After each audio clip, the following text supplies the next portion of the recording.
So, are you guys ready? Do you think I should start the show? Yeah. Anything you want to confess before we get started?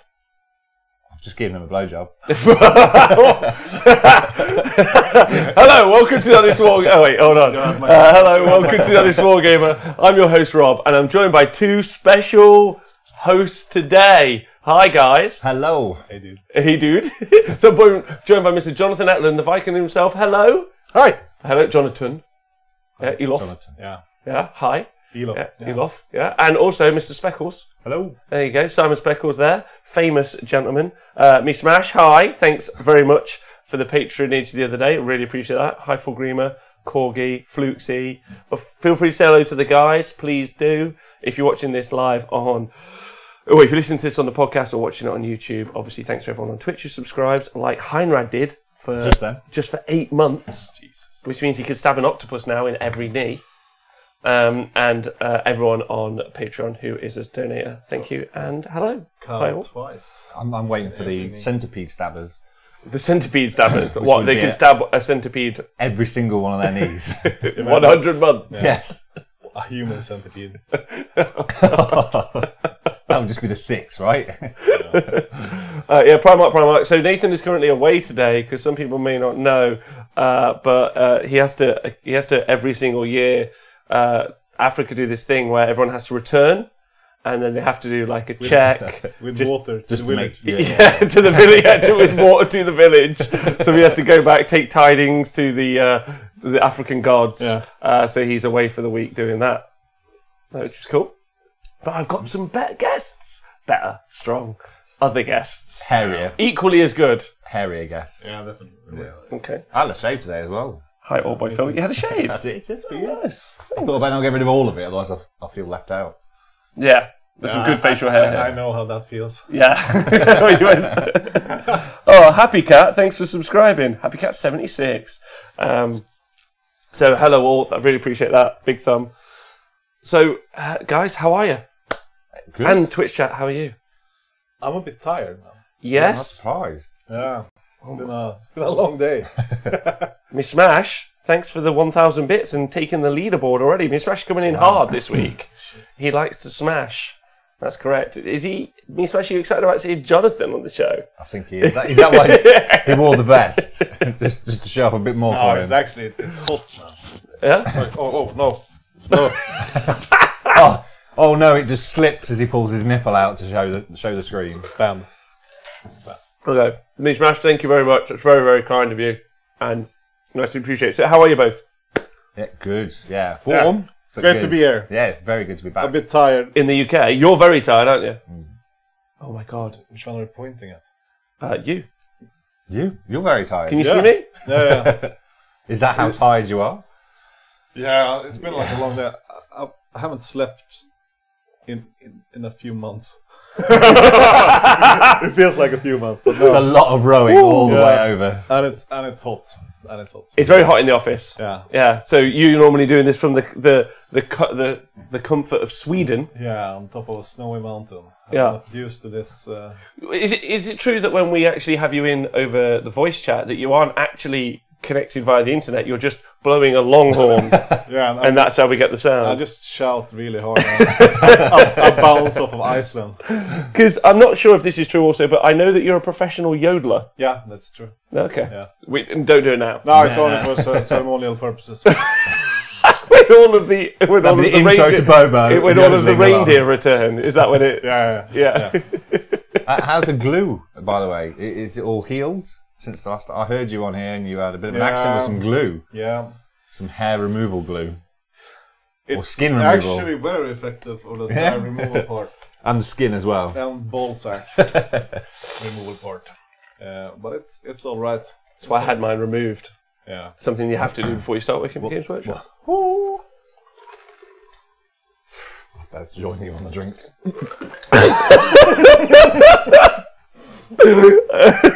Right.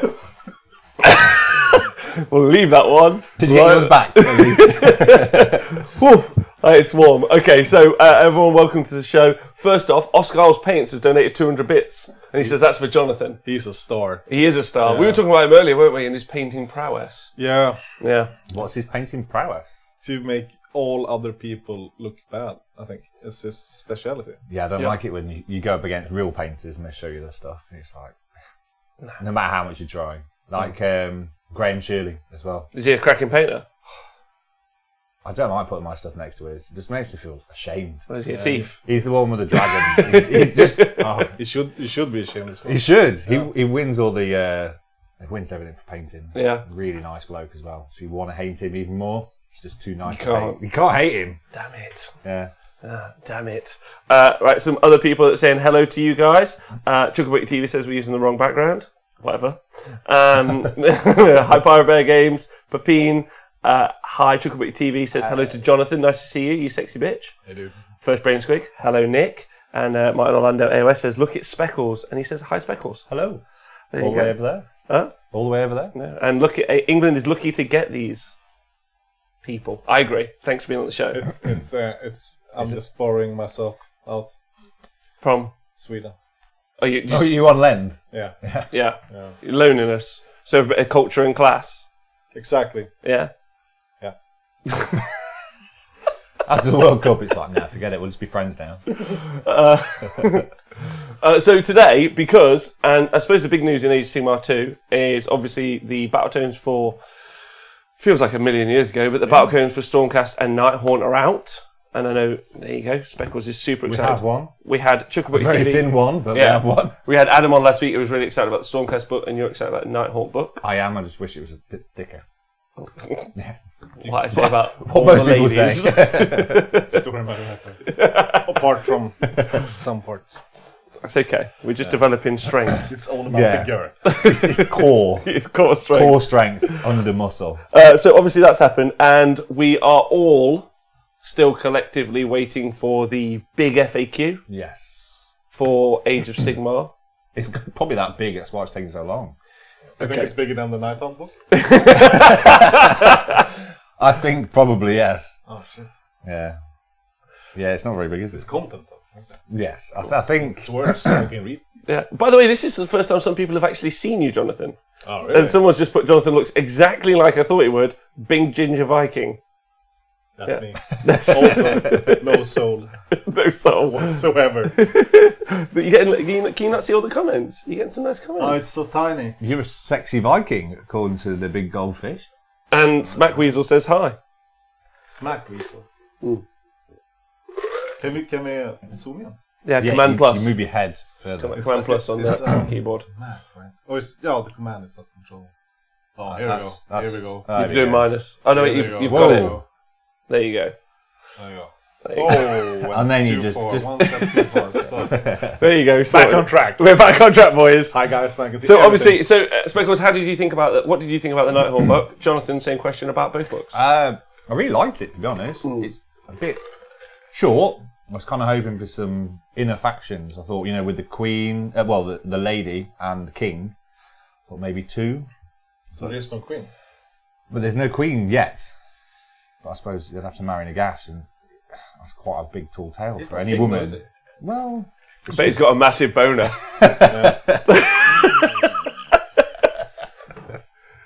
Hashtag skullfucking.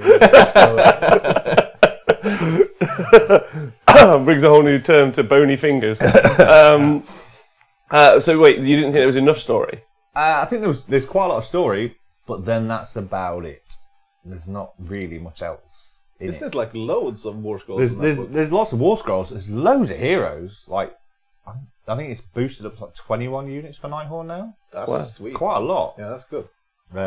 Yeah, there's lots of little heroes. And does it match like Khorne? Like the Bloodbound, or is it? Yeah, like loads of little heroes, and then not as many units. But I mean, the units are still pretty cool. But yeah, I do like them. I just think the biggest problem with this is they're all quite cheap, but not cheap enough to fit every single bloody one in that you want to get because they all look amazing. That's a good thing, Simon. But they look good, so I want to put them in, and I don't really have the competitive edge to go, well, I should take that out. I should put in the ones that look better. That's the downside of things. Yeah. But no, there's some good stuff in it. Yeah? Yeah, good stuff about the lady being Well, just what the hell? Sleeping away up to the top, really. Can I just say a big shout out to Matt Pashby, who's just donated $20. Jesus Christ! Wow. $20 to the show that I could get us some more gore grunters. Yeah. Fuck yes. Yeah. Thanks, Matt I'm going to Pashby. help you paint. Huh? It's a good job. I'm going to help you paint. Yeah. Big shout out, Matt Pashby. Thanks. So, sorry, I didn't mean to derail you there. It's just when something pops up, that's a problem. Something incredibly lovely happens, like Matt Pashby. Yeah. Number one, we already know for a fact that he's fucking walking with 3 legs. Yeah. Tripod. From the age of 2. From the age of 2. And number 2, you were talking, so I'm sorry. So. What was it? Oh, yeah. Oh, about the lady sleeping away to the top. So in the story, or the fluff, or narrative, or whatever you want to call it, PT. Nagash had his eye on her, and she slept away to the top. And then when she got there, just stayed at the top and let everyone else die. It's quite harsh, really. That is harsh. Yeah, she went, nah, fuck all. And that's it's like gold digger, and then... Yeah, she gold digged away to the top. Nice. And Gash kept an eye on it. Everyone else started getting killed by Nurgle. And she went, oh, fuck them. It's good to see, like... That was it, so... It's good to see a female leader, like, claiming the throne in a... Yeah, in a really bloodthirsty way. It's, some months.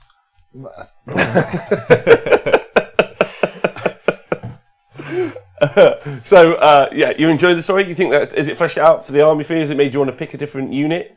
It has. I do quite like a lot of the units. I'm not so struck with the look of the elite unit. The Geists? This is the horse heads. No. I like them. They look cool, but they're not. Which one of the most elite? Can I just point out that Pirate Bay Games is just called her a ghoul digger? A ghoul digger. Strong choice. Strong choice. That's correct. Yeah. The Blade Geist. They're the proper elites. Well, to talk about that, Pepin's just put in the chat, Night Haunt is awesome. I found some great little combos in there. Blade Geist are going to be super. However, in Australia, if you would like to buy 3, they're $135 redos. For 3? For 3. But they're not out yet. That's what happens when you steal a country from people who already lives there. Criminal price. That's what they are. And Bonclodger says the new Banshees look odd. There you go. They're super fast to paint as well. Super fast to paint. Okay, good. Have you got some? Yes, I've got quite a lot. Done the lady. I've got the lady. Got the Banshees. The only problem with the Banshees, fast to paint the Banshees. The base, on the other hand, takes twice as long as the model. Oh, have they got textured bases? Textured bases, yeah. So how do you feel about that? I don't mind it so much. And I did think I'd have a big problem with having like push-fit kits, because I like to convert quite a lot. But they're not bad. There's quite a lot of difference between each model, especially with like the chain rasp. There's like 2 of each model. That's it. And if you've got units of 10, that's every single one looks different. So I'm pro push fits. Yeah, I'm not minding it so much. I think with the bigger heroes though, I think there should still be like normal kits. Wow, this is amazing. Mamdir, thanks for subscribing 5 months for Me Smash. Thanks also to gifting Pepin with a sub in the channel. Then Mamdir also thanks for donating 300 bits. Everyone's going mental today. Regarding the push fits, yeah, I had to help a guy at my club assembly It's the Lord Arcanum? Yeah, the Griff Charger, dude. Yeah. 2 pieces. 2 pieces? What happened? Is that it? I had to help him. Build a Lord Arcanum, and it's 2 pieces. Why? You had to help one of your friends at your club build a Lord Arcanum, which is a 2-piece push-fit kit. Yeah. Who is he? Douglas. Douglas? Hi, Douglas. Hope you're well. Douglas, by the way, I've got a Nigerian friend that really wants to know your bank account details. I'm the Nigerian friend, by the way. Yeah. Huh? I'm the Nigerian friend. I've been there. It's fine. Okay. JB Studio, what's up? Tabletop Colonel, I'm starting a 240 chain rasp army.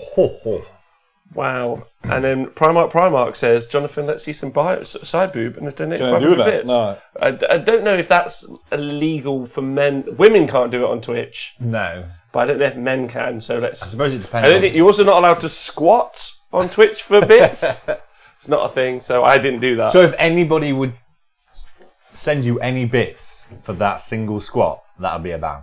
Yeah, but that wasn't a squat. That was actually a half squat. That was an arced dive. Oh, I think there are different websites you can go. Yeah, that's a different. Oh, yeah. I know about those websites. Yeah, I put them on. Yeah, so no nipple. Too much. Let's keep the nipple. Hashtag don't free the nip. Right, so the reason you're both here today, apart from the fact you're wonderful, Jonathan, how do you feel about both Stormcast Nighthold books? Happy, sad, not bothered at the minute? Not bothered, really. Fair point. I have a new favorite toy. So what is it? it's the Beast of Nurgle. The Beasts of Nurgle. Tell everyone, because I know you're excited, so I just want to hear about it. Yeah, that said, I've ordered 6 of them. Ooh. 6. Yeah. So listen to this amazing stat line. D6 attacks. Right. 1. 4 up to hit. Miss. 3 up to wound. Doesn't matter. No rend. Save. Damage 1.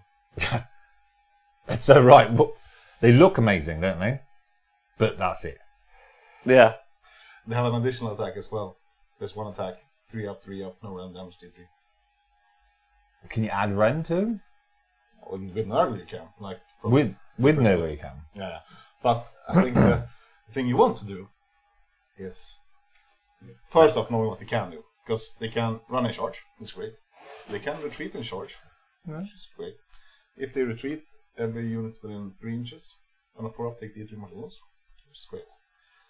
And if you have a hero within 7, they get +1 damage on the attacks. And if you have Sleevox close by, you can reroll once to hit and reroll once to charge.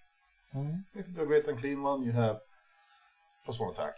And I'm running a unit of 6, so 6d6 attacks plus 6. And when they retreat, that's a lot of damage. No, it's just. Oh, is it retreat for the unit? Yeah, you can do MSU and play around. That's also a thing, I think. But 6d6 attacks plus 6, hitting on 4s, rolling 1s, wounding on 3s, that can change. No rend, that can change. Damage 2. Okay. And 12 attacks with 3 up, rerolling 1s to hit as well. And potentially rend, potentially some better wounds, and the damage D3 +1. That's not bad. And retreating is charge, and the movement 5. But with Nurgle, that's just an illusion. Right? How many points are they? 100 apiece. And that's 600 points. Yeah, and they're 5 up save. Yeah, how many 5 wounds? up disgusting ignore. 7 wounds. Ooh, I thought the what are the dudes on the flies, the big ones? The drones. The drones, the bigger ones though, the Blight Lords. Pascal Blight Lords. Yeah. Wow, they hit like a brick. On Saturday, Steve Wren. Yeah. The child keeping dungeon master he is. What the hell are we saying about Steve Wren? I like Steve Wren. He's amazing, but I swear he's got like a child sweatshop. We haven't said he does anything wrong. It helped us because it just like on the weekend he gave us all the terrain we needed, and all those children did it for free. The thing is with the Pascal Blight Lords and also the drones, because when you go drones, you tend to go Blaze of Purification, right? Yeah. Blaze of Purification is quite hard to get through. It's not hard, but it's not a certainty you will get through. Yeah. Also, if somebody has -1 to hit, it shut down your whole army. Yeah, I mean he didn't go blades though. Yeah, but he don't. I mean the same thing because they explode when they attack. Yeah. Or is it unmodified on the guys on the flies? No. Or are they the same as the Blight Kings? Same as Blight Kings. Yeah. So if they -1 to hit, they can't. Well, yeah, explode. I ended up doing that. But when he first hit me, he took first turn, got across first turn, straight into my chain rasps, and did 36 wounds with the first round of attacks. And then just took the whole off before he even finished the rest off. I was Why didn't you bubble wrap? But no, that was just into the chain rasps. I can't bubble wrap the bubble wrap. No, but it's chain rasp. You shouldn't care, man. I didn't care. I brought them back on the next turn. But still, when they hit like that, I was like, wow. Wow, you did good, man. And they're back. Very good. Yeah. According to Martin Orlando AOS, 1 unit of Dracolines killed a unit of 4 Pushkar Blight Lords in a game last week. There you go. So Dracolines, very, very good unit. I think they're going to be quite good. I think they are good. Well, yeah. Yeah. I think that's the future. Do you think they look like Little Cat from Thundercats, though? That's right. You mean Snarf? That's the one. Snarf. There's lots of little snarfs running around. Someone's got to paint them like Snarf, right? Yeah. Obviously, if that's the Storm Host you wish to take. The orange one. Yeah. The Storm Host of that. So, obviously, So Beast of Nurgle, they sound good. The first Bane Squig says that he loves it, loves the idea, Jonathan. Yeah. I think it's really fun. They're doing that. They look like they're about to like intercept a football. Everybody's intercepting. Gotcha. Go. Yeah, they look like linebackers from American football. Yeah. That looks really cool. But also, I mean, I have some different builds with them. I mean, MSU, as you said, I think it's great fun. I think the army will probably lack some punching power to punch something up on an objective. But then again, it's a game of catch, really. When you try to catch a Nurgle beast. Is that why they like that? Just catch? Yeah. Or tag, it's called. Tag. Yeah. And another one is the Menagerie, which is potentially horrendous. So it's a War Scroll battalion found in the Maggotkin of Nurgle book. Oh, so for me, the Menagerie was the flesh-eating corpse. So I was like... Yes. Isn't it Horticula's Menagerie? Yeah. Oh, right. So that's actually one thing. Horticula is probably my favorite model in the whole range. And it's going to be great to play with him. Because he's actually half decent. It's not bad. I quite like all the stories and the backstories for the Malign Portman story. Yeah. It just seems like some hillbilly I mean, hit sound on a snail he's with a bit of corn in his mouth. He's 8 wounds as well. 3 up save, 5 up disgusting resilient, -1 to hit now if you keep him close. So. Hi, Bob Monkey Cheese. Plus, he's also on a big snail. Yeah, and he can also Which retreat looks awesome. and do damage. Mandy's just donated 500 bits and says, I've got to go get you another Stellar in a minute, so... You're running out there. Thanks, Mandy. Spleen Thief. I killed unit 6 play drones in one set of attacks with Saurus Warriors in Sunclaw of the weekend. Damage to Rend -1 versus demons is insane. Big shout out Spleen Thief. Also, Sunclaw is cool. Pirate Bay Games was tempted with Beasts of Nurgle when they first came out. Disappointed they only come 1 to a box. And they're expensive. How much are they a box? Like 25? 300 Swedish kroner. Wow, so that's £1 million. Yeah, in money from Zimbabwe, that's over 42,000 kwacha. Yeah. Yeah. I almost, last time I was here, I almost bought 10. Yeah, you did, I remember. But they wouldn't let me. But well, because it wasn't very good then. Still isn't. Yeah, and also I was drunk. Yeah, also you were drunk, and we did want to stop you. I think I did a solid argument, because I said nobody else is going to buy them.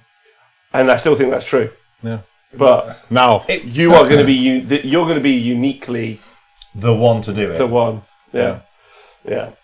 So it's going to be good. And plus, and I'm all about that. Me and Jonathan had a long talk today over lunch about taking armies to tournaments where the armies you have to play, and maybe you're not going to win 5 games, but you're going to enjoy winning 3 games, maybe. Yeah. And those armies being unique. And I'm totally sold on that idea too, which is why I'll be taking my... this is specifically to dispossess down over in Australia. Fuck you. I'll be taking my Legion of Asgore to tournaments. I'm on Team Down on this one. As a dispossessed player, I'm on Team Down on the. I'm not. So you're against me? I'm my well Legion. against you. Yeah. Wow. After so playing those once, no, I don't fancy playing them again. Gang of my sissies. Flying army. What did you say? Gang of sissies. The Gang of Sissies. By the way, Bon Clodger says, I own 4 Beasts of Nurgle. I've never used them. Come at me. Why don't you just give them to Jonathan? Well, yeah. That seems like an easy thing, Bon Clodger. Truth be told. Then you take Jonathan up to the magical 10 that he wants. What? I don't think 2 linebackers. Do they count as beasts? As behemoths? No. They count as beasts, but not as behemoths. So you're fine, just chuck as many as you want. We can have units. Well, that's like... Yeah, I can have units. So that's... Yeah. Anyway, so... Oops. Exciting times. You're going to be playing Beasts of Nurgle. You're going to be playing some Nighthorn. Everyone's got some stuff. Donaldinho apparently is going to try and buy some cheap Dragon Ogres to take a Thunderscorn army. You're going to be so disappointed. He really upset Donaldinho. He should be so much better. But I respect him because he's a war criminal. Yeah. So, we're going to talk about today, everyone, because we're still waiting for the FAQ. So we can't 100% do rundowns at the minute because some things may change. I can't see a lot changing in this. Hopefully. Well, that's true. In that, but with everything else, a lot will change. Yeah, so we can't do rundowns at the minute, so we're waiting for the FAQ to come out, and then we've always got a process now where we're not going to do rundowns of books like Nighthorn, for instance, until its FAQ comes out. So that way, whenever we're doing a show, it's the most up-to-date possible. Oh, Bob Monkey Cheese! Thanks very much. 100 grams of salt to go with a bag of peanuts. Can't have beer without it. I'll go get beers in a minute. I'll have to go get beers. I was like, this is great. Just get a Twitch chat to give it just give it money and make Rob go get you beer. Yeah. Okay, I'll be 1 minute. Pa UK, thanks for subscribing. Wow, everyone's been so lovely today. Can't keep Pa, up. hello from Saturday. It was good seeing you on Saturday. Do you play with Pa? Yeah, I didn't play him, but he was there on Saturday at the Boars and Swords. Oh, nice. One-day tournament with his horrifically powerful free guild list with Triple Griffin. Yes, it was pretty Triple cool. Griffin's great. That's cool. Yeah, that's really cool. The Griffins are good. Huh? The Griffins are good. Griffins, especially if they're points, they're 260 or 280. Yes. I think Around there. he come third or second. He'll probably say in the chat which one he did. I'm sure it was maybe even second he come. But it was a really strong list and really fun. Thankfully I didn't play it, so it was alright really. Yeah. I got smashed even harder than I did the other 2 games I had. It wasn't great. Speckles, always. Right, so we're going to be talking about the story in Age of Sigmar, because we can't talk about the gaming, so we're just going to talk about the bloody story, because, arguably, it's pretty fucking cool. And second he said in the chat. Who? Pa. Pa came second? Second. Very good. Congratulations. And mainly because some people can't be asked to pick up the core book and read through all the story, so you can listen to this show and just be like, I know. now I know some shit. Yeah? Yeah. And then we can do narrative voices. I can be a Thunderscorn. This is my Thunderscorn voice. I have no damage. That's my Thunderscorn voice. I'm not going to get into voices just yet. We've got a 4-up save. You sniffed us too early. So, let's start with the story. First off, we're going to go through the ages and what that means. Then we're going to go through the realms and the stories of the realms. And then we're going to go through the different factions. And then we will end in possibly a song and dance as performed by me. Jonathan sings, I dance. That's the plan. Yeah, no yodeling though. It's only for the rituals. Huh? No yodeling because it's only for the rituals. Yeah. When the reindeer return to some Coke. No, it's fine. I'll wait for the beer. Someone else was at Boards and Swords. Korg86 was at Boards and Swords. Yes, he was. I saw Jaws. that Iron Jaws. I thought they'd be good against the Warherd. I thought my Legion of the Night would be good against Warherd. First, apparently, I have to go and get a beer. So, do you two know anything about the Age of Myth? Yes, it was the first one. I heard it. I heard that's about it. Isn't it a myth? It's a myth about the myth. Yeah. That's about as much as I know. I started probably around the Age of Myth, but I was not so knowledgeable back when I was 12. But the myth is before the Age of Chaos. Yeah, I think it's when the gods first started. Okay, I'm gonna go all Neo on you now. Oh, go on. So Age of Myth was when everybody was friends. When everybody was. Yeah. And they built sound castles on the beach. Was this for Ross and Rachel had that the break? Yeah. Oh, not that shit. You're fed up I am with that shit. Thank you. No, there was no Love Island on the Age of Myth. Love Island? But they built. We're talking about the Age of Myth. Yeah, and Ross and Rachel. Yeah. So when everybody was friends, like Ross and I thought it was Love Island. No, Ross and... Now I know what you mean. Wow, it's a very different kind of myth. But all were friends, and they built sand castles. They played with kites, and then one day, when the Age of Myth ends, Archeon came and just snipped the kite. And that's how... it flew away. Yeah. and Sigmar went up to the Assyrian... Try and fetch it. Yeah. And then he wouldn't let it go, would he? Yeah. Rumors haven't found it yet. See, this is why they're all angry, because he's got that bloody kite stuck up they all know that anyone play with it. Everybody knows Sigmar has the kite, and he won't come down with it again. I don't blame him. And also, I don't blame Chaos for once. Yeah, some blame Archeon for snipping the kite. I would. But I mean, he's been up there for so long now. Did no So one else do either of you actually know what happened in the Age of Myth? I was about 12 with the Age of Myth. Oh my god! If I remember rightly, stuff happened. Oh right, okay. So they blew up the old world because they couldn't afford the IP and they kept getting sued. So they blew up the old world and they made the new world. Okay. Never snip a man's kite, says the War Studio. Never do it. This is going to go really well. If anyone, by the way, if you listen to the podcast or watch it on YouTube, probably this is the stage to say, do you know what? I might learn next to nothing from this.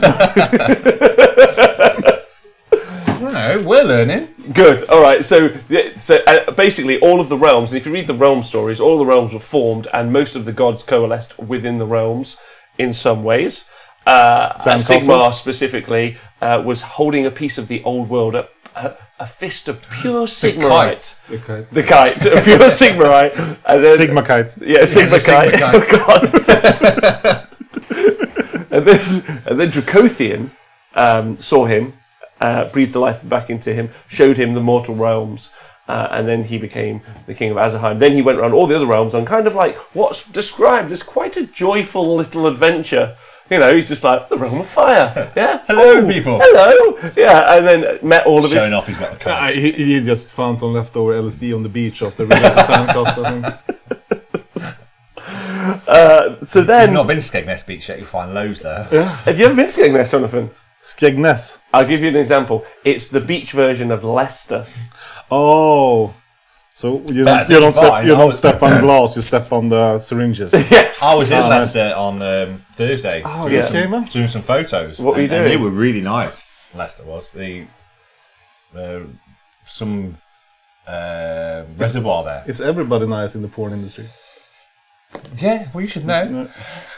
That's how we met. Speckles has a secret job, and we'll talk about that later. The Roman myth. So he adventures around the mortal realms, meeting many of the gods, some who he befriends, or all of them he befriends. There's quite a lot about how he's friends with Nagash in the Nihon. He is. They were all friends, and then he makes the pantheon, and then they basically just have a great time. And he busts into the mortal realms. He actually. Nagash wasn't in charge of the realm of death until the gates, which were guarded. Sigmar went in and punched the guardians with a mighty, mighty hammer blow, and then gave it to Nagash. So he basically seeded the mortal realms, and then he brought all the humans in, and then he taught them technology and the barbarian civilizations and stuff like that.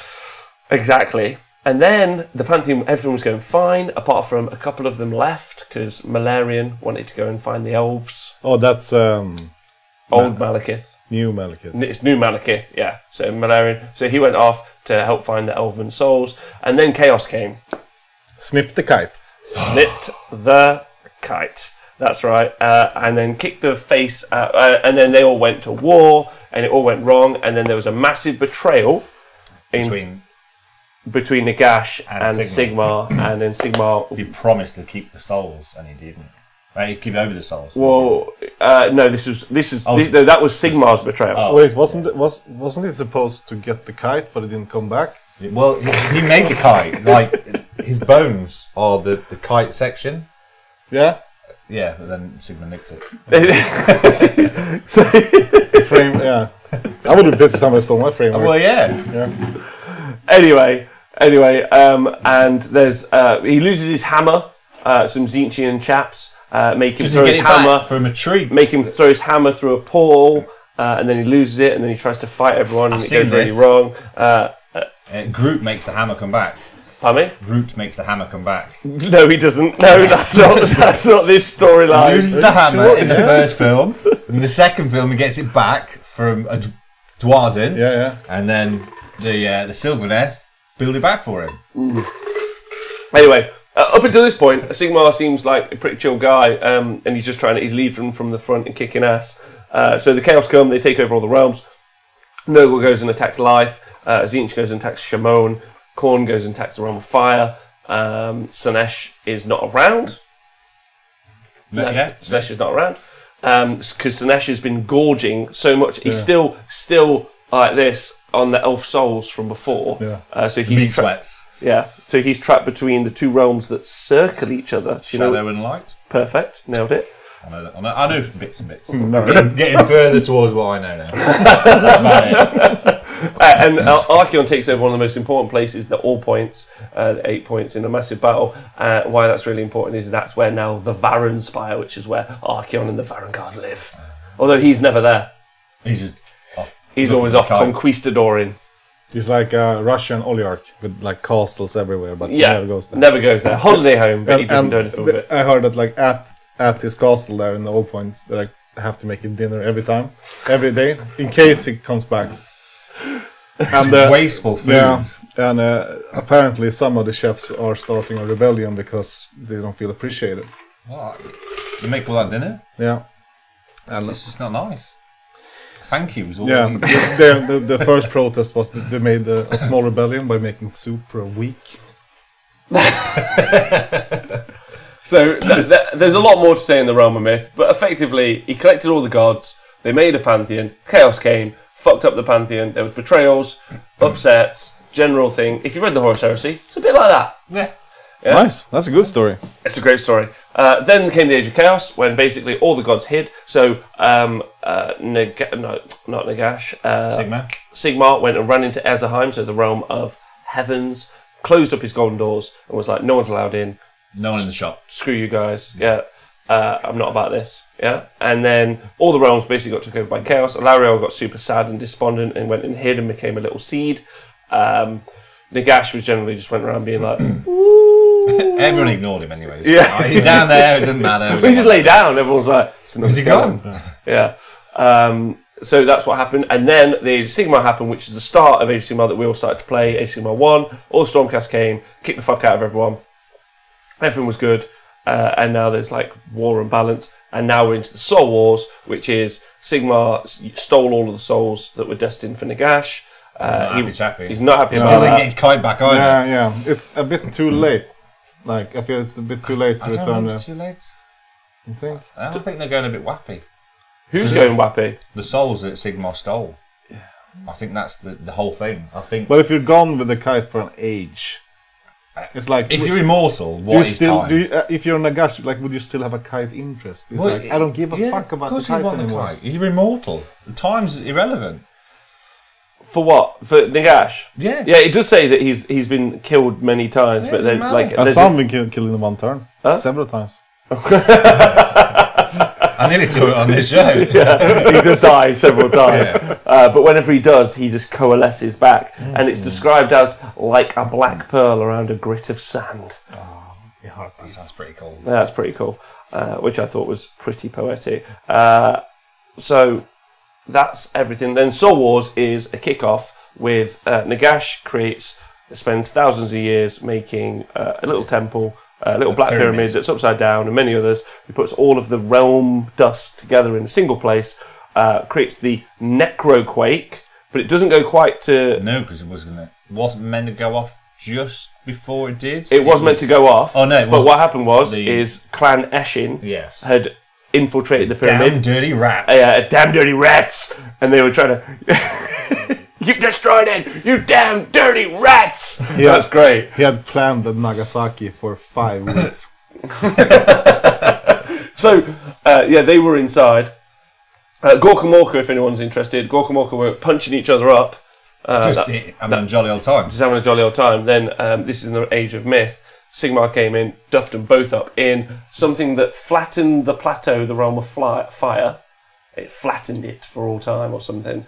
And then they coalesced into a single form for a while, but then eventually they became too wild-spirited. Like Siamese twins? Yeah. That's an ugly Siamese twin. No one wants to be a Siamese twin. No one wants to be a Siamese twin, especially if your Siamese twin is gay. I read that document. Yeah. That was actually why they split up again. Because Gork or Mork is gay. Yeah, and Mork or Gork couldn't take it anymore.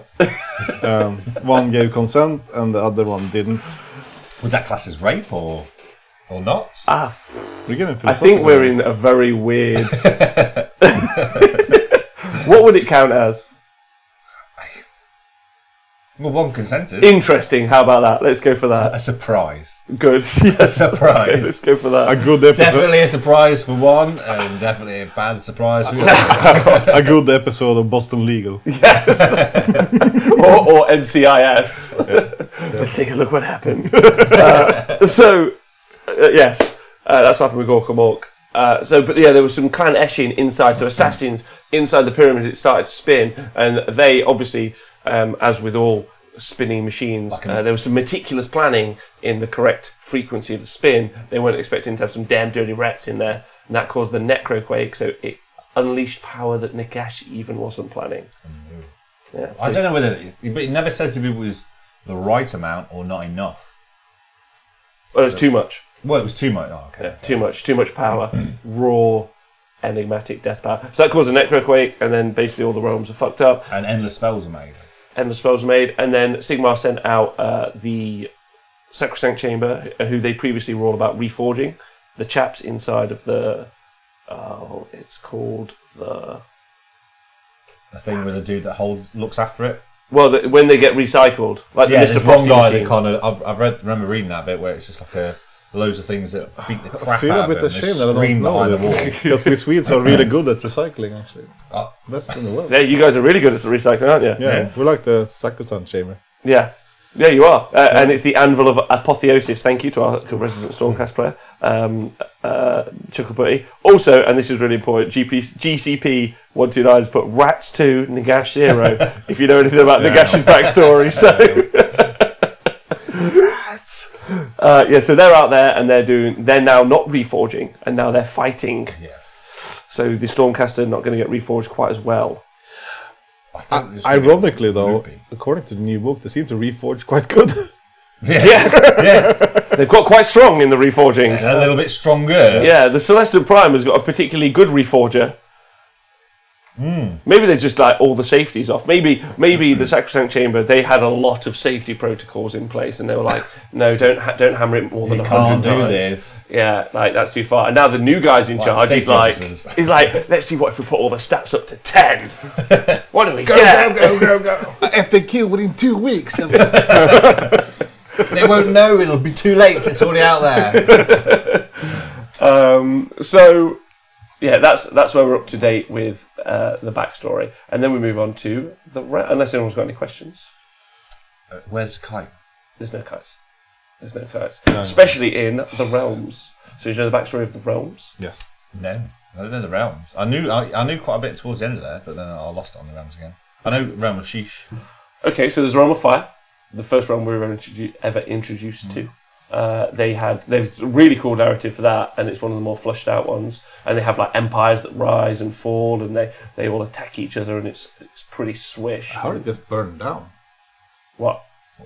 Well, because it's not like there's volcanoes everywhere.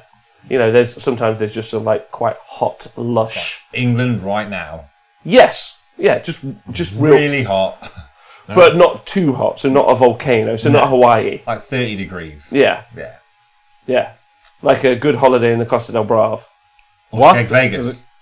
Skeg Vegas. Oh, it's Skegness. Oh, Skegness. Yeah.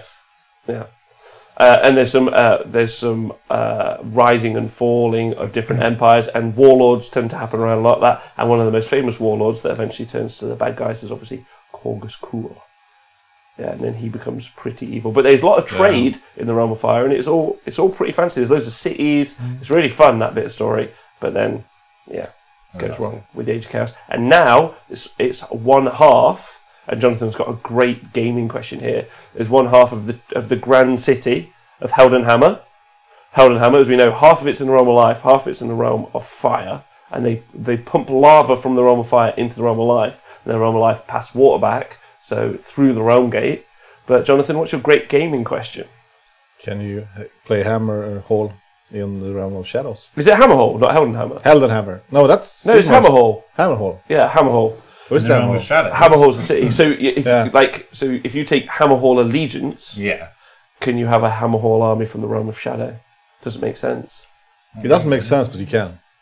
It doesn't make sense, but you can. There's going to be a lot of people playing in the Realm of Death. Weird enough. Yeah, but they're not from cities from the Realm of Fire. No. But surely, if you're playing from a specific city, you have to play from one of the two realms it's in. Yeah, if the city has its own realm. I agree with you, but it's not written like that. Yeah, well, but I agree with you. Bending the rules slightly. No, it's following the rules, but I would like to bend them with your modification. To say, look, the realm is specific. If you went, I'm from that city. Yeah. Where's that city from? I'm from Derby, which isn't in Texas. So same way Trump thinks Ireland is in the UK. Yeah. Isn't it? No. Clues in the name. It's an island. It's nuts. No, but I think you should have to pick one of the. Yeah, I think if you're going to pick a city, if you're going to pick a realm, fine. But then if there's a specific city in it, would you like to? What do you think of the tabletop kernel suggestion that maybe they could be the city circus from a different realm? What was travelling round? No, it will still it be. Depends, well, I mean, it would still be from the realm of fire or but they travel around. So, but they well, that means you have to paint them as clowns. If you could paint them all as clowns, that would be amazing. It's whatever realm you want. Yeah, but as long as you don't have animals, right? Because that's forbidden on circus. I think in Sweden we've forbidden animals. Yeah, we've forbidden that. Animals in circuses here. Yeah. So you can't have horses or. It'd have to be a foot-based. A foot-based. Yeah. Yeah, no animal-based. Yeah, steam tank maybe, but I don't know what tricks you can do with a steam tank. Tricks? Oh, well, you could do like evil. You shoot Dwarden out. Yeah. Dwarden. Yeah, dwarves out of the cannon. A famous party trick at circuses. It's an amazing idea. He's thinking, I can do this. Realm gates. Who need realm gates? Shoot it off into the next realm. Yeah. That's the only thing I now want. Yeah. The travelling dwarf in circuses with their cannons that they fire. They don't travel very fast. But when they land, you know about it. Superhero landing. The possessed jugglers. So that's the realm of fire. The realm of death, as we know, is Nagash's realm now. It's the afterlife. So the realm of death has just got thousands of different kind of like pocket dimensions in it, which are people's different afterlives. Like Christianity. No. There's all sorts. Everything. Everything anyone ever believes. But no real. Games Workshop always have no real world stuff in the game. Like a Viking. Yeah. So if they believed, for instance, you're from the realm of fire, and you believe that you turn it into a candle, there's obviously your version of heaven there. And the ones that are more popular have bigger spaces. If anyone's ever read American Gods by Neil Gaiman, the more you believe in your afterlife, the more real it is. Not read it, but seen the series. Okay, so like that. Yeah. So obviously they start to diminish and dwindle, and Nagash Nagash starts conquering them pretty macabrely. So like your soul is like dedicated to like your lovely Elysian fields in the far future, not in the afterlife. Can't have real world stuff, man. Yeah, and then Nagash. No, you're right. And then Nagash comes in, and he's just like, "This is mine now." Yeah, but that's why people pray to Nagash, so they go to the right place. Maybe his place. Well, he owns all of it, so there's gonna be lots of there's still cities there as well, isn't there? Yeah, definitely. I've just accidentally pocket cities. Pocket cities. Pocket that's rockets. why. Otherwise, how would the rats get through? Yeah. Well, they get through. Damn dirty rats. Damn dirty rats. How are you doing this? The realm of that seemed pretty sweet, though. Yeah. It's like everybody's heaven. Yeah. And house. House. Yeah. Archeon didn't come and snip the kite. It's still there in the. There's probably a pocket kites. So, question from Jaggles: are there normal people living in the realm of death, or just ghosts and goths? Ghosts and goths. It's great. Yeah, there are normal people. Yeah. They play the Rasmus on the repeat there. The Rasmus, yeah. That's in the realm of shadows, right? Oh, yeah, that's the realm of shadows. Yeah. They did before in the realm of Age of Myth. Sorry. Example. They had big towering cities, and that was a thing. And obviously they've started to repopulate it a bit. But yeah, Shadespire was there originally, and the Cataphrons had a great city. So and Nagashir has a city in there as well. But that's his city. Yeah, I imagine there's not much alive there. Well, the rats managed to run through it, so there's got to be little streets. It says when I was reading about it, streets that they ran across and. Oh, okay. So right. Those rat dig holes through all the realms. Yeah, Tywin, and they actually where the Skaven live. Actually exists outside of the realms. Yeah. And then they can tunnel through the realms, a bit like Dark Eldar in 40k, which is, at one time they accidentally dug into a sea. Oh, and then that backfired. Right? Yeah, and it was a sea in the realm. Come on, lads, let's try this way. No. It's a sea in the realm of death, and then it all fell in, and then there were like ghosts and things attacking them inside in Skaven Blight. How cool is that? That's quite cool. Yeah. Can you imagine being that rat? He's like, we're through, lads. He's like, what's up there? Oh no, it's a sea of dead things. Shit. Anybody got the swim costume? You're going to need it. So that's the realm of fire, realm of death, realm of light and shadow. They orbit each other. Yes. And that's where Slaanesh is in between. Yeah. And being trapped between the two. In the void between the two, he's trapped, but imperfectly so. So if they kept him in balance between both... He'd escape through the other. No, if they kept him in balance, he wouldn't be able to escape, and then no one would be able to find him. And what they're doing is they're siphoning the elven souls off him, so this is what the elven gods are doing. But problem is Morathi was a bit sneaky and has been taking a little bit more than her fair share, because obviously the people in the realm of shadow, which is where Morathi is, they take their share of souls. People in the realm of light take their share of souls, so take the Centurion. Then unfortunately she's getting a little bit more, so he's slowly starting to break free, so probably we'll see some Slaanesh stuff. Yeah, more than likely. Eventually. That's the Doomfire Warlocks, right? So take the weak souls and create the guy. Yeah, I think that's true. Yeah. The Doomfire Warlocks are the weak souls. Yeah, they're the weak souls that come through. And then the strong souls turn into the Melusai. Yeah. So the snake ladies. Yes. Yeah. And then the realm of light, we don't really know much about. Nothing yet. Apart from their magical power is in the sunlight, and then people capture it and turn it into little gems. It's kind of cute. Yeah, like Care Bears. God, yeah, like Care Bears. The realm of beasts. That obviously, so some of these then didn't get populated very much. The realm of, like in the story, in the backstory, so the realm of beasts has just got lots of beasts. Yeah, lots of crazy animals and creatures. Loads of wars. Yeah, that's good though. Yeah. Orcs are. Yeah, orcs are pretty fun. Orc lives matter. Orc lives do matter. Tabletop Con says, but what do we think of the cross gravestone on one of the Nighthorn bases, despite it only being a symbol due to Christ? Oh, what? That's awkward. Yeah. He yells, piss off ghosts in rat. I wonder what that is. Kind of weird how metal has a realm, but the water and wind don't. Temples in Zelda taught me wrong. Zelda is a game for kids. Huh? Zelda is a game for kids? Yeah. One game is fine. What? Link to the Past. That's the only Zelda game that you appreciate? Also, and I was a kid when I appreciated it. So, yeah, it's a game for kids. Whoa, okay. Yeah. Also, Star Wars sucks. Oh, Jesus, Jonathan. Just gonna edge myself a bit over here then. I'm not keen on the newer ones, the old ones. You can't deny they're good. You can't deny that exist. Yeah, that's a fact. If the Star Wars movies were to be released today, they would be shit. They would get an okay. They would get to get your money back. I don't know. I don't think if you didn't have things like that, you wouldn't have things like the Marvel universe. Oh no.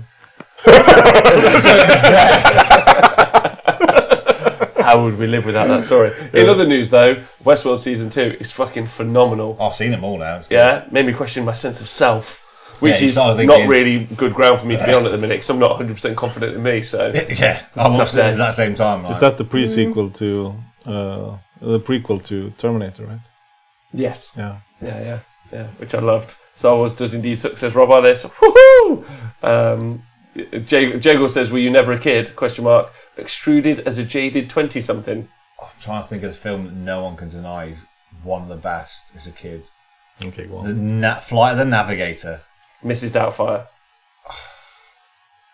Back to the Future. My ultimate favourite of all films. Huh? Back to the Future. Yeah. Until you realise how wrong they were.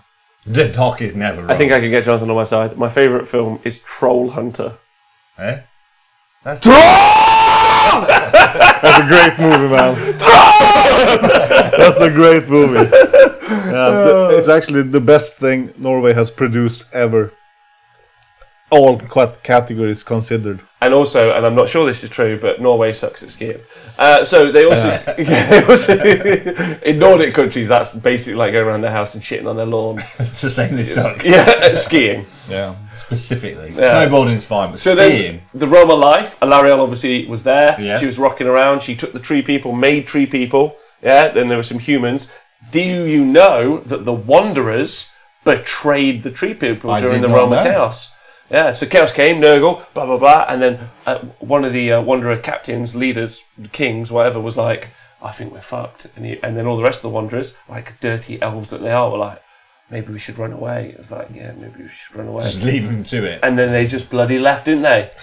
They just scarpered into Azerheim. And apparently they're now trying their hardest to reforge that connection with the Sylvaneth, but the Sylvaneth have never forgiven them. I'm not surprised.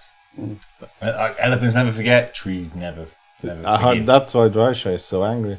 Yeah, well, Drycha is part of the Dreadwood Wargrove, right? Yeah. And that's a really big deal because there's, in a particular realm, the Realm of Shadow, when they start to put all of the different Sylvaneth factions in places, they start, there's a shadowy Sylvaneth force, and they're quite morbid and quite down, as you would expect. So they listen to a lot of Fall Out Boy, My Chemical Romance, Muse. Yeah, Muse. And then Muse at one is point, good, though. It's good, but it's still... that's not true. You like Muse? Muse, all right. Sure. Yeah, if you're really bored and want to be more bored, like, or it can't affect your boredom levels because you're already bored. I like Muse. Yeah, I like Muse too. Okay, sure, that's fine. I've only been a DJ for 11 years. I've got no Triggered. He only played My Chemical Romance for 11 years, so... No, my mate used to DJ. Used to have his band with My Chemical Romance, so on tour with. Roger Rabbit, every young boy fancied Jessica. Roger Rabbit was good. Galaxy Quest is amazing. Thanks, Darius. Yes, Galaxy that Quest is quite good for See if you can form some sort of primitive lathe. Crying. I sometimes explain that story to people, and then they're like, why have you told me this story? Sisters of the Thorn are Wanderers too. They are. They are? Yeah, they are. Right. So, and Drycha's there with the Dreadwood Wargrove, famously now a very competitive choice. And they went to war for a while, and they now, over one of the... So, Hammerhall, where it's based in both the Realm of Life and the Realm of Fire, the guys in the Realm of Fire were like, oh, let's chop down some of them trees for wood. The Dreadwood Wargrove were not happy about this. Wait, cousins? Like, that's not nice. No, so now they encircle Hammerhall in the woods, hiding.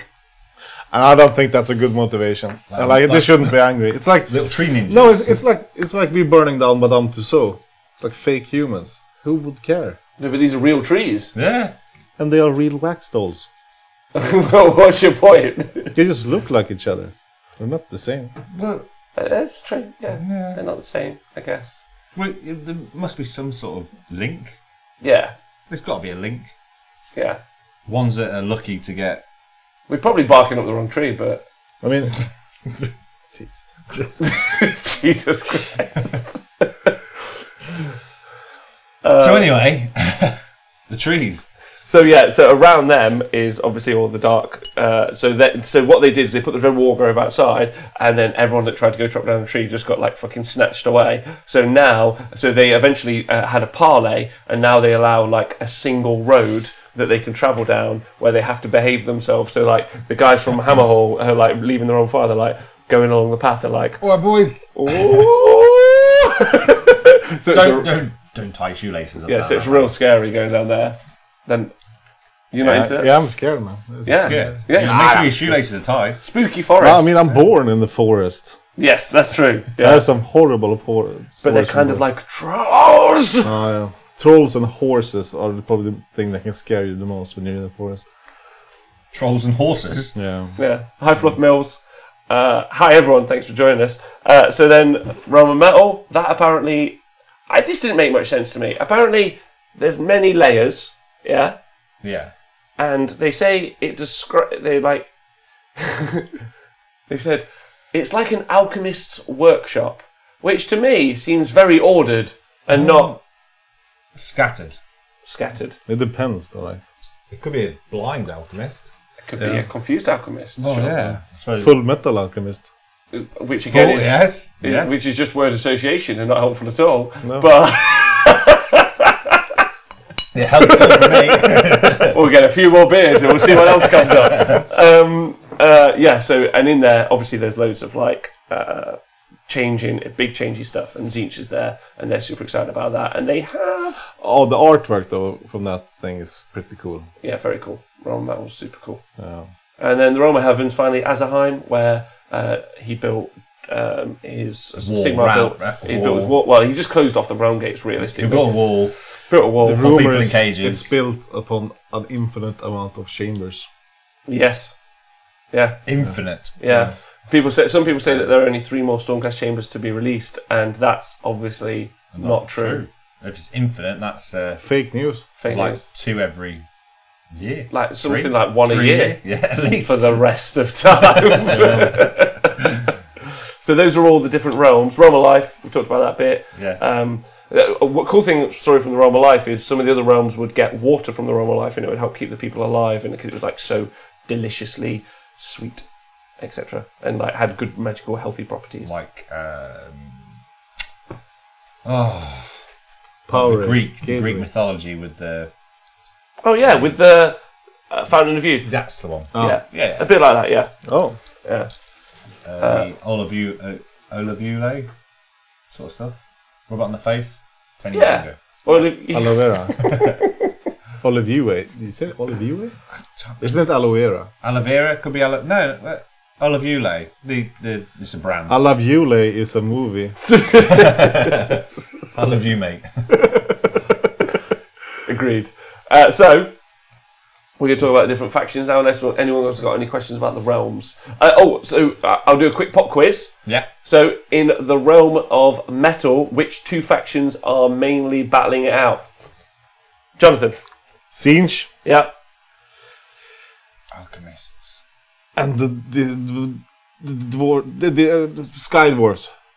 Yes, correct. Caradon. Caradon Overlords. And also there's some free peoples, but there's free peoples in every realm, so that's the easy everywhere. pass. Yeah. In the realm of beasts, who is battling? The Bone Splitters. Correct. And Beasts.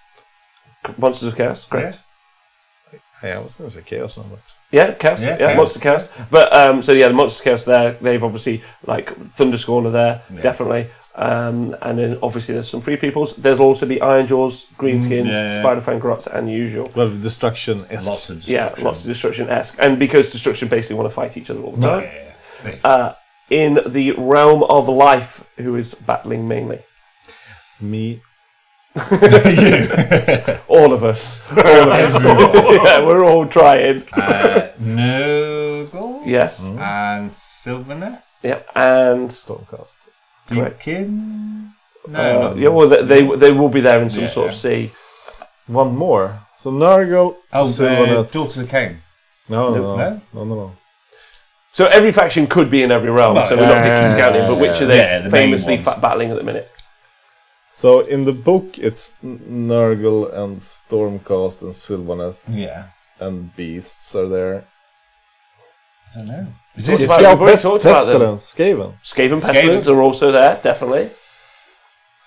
We already talked about them in life. We've already talked about them tonight. Oh, beer. Twitch chat help them, maybe they're saying in there.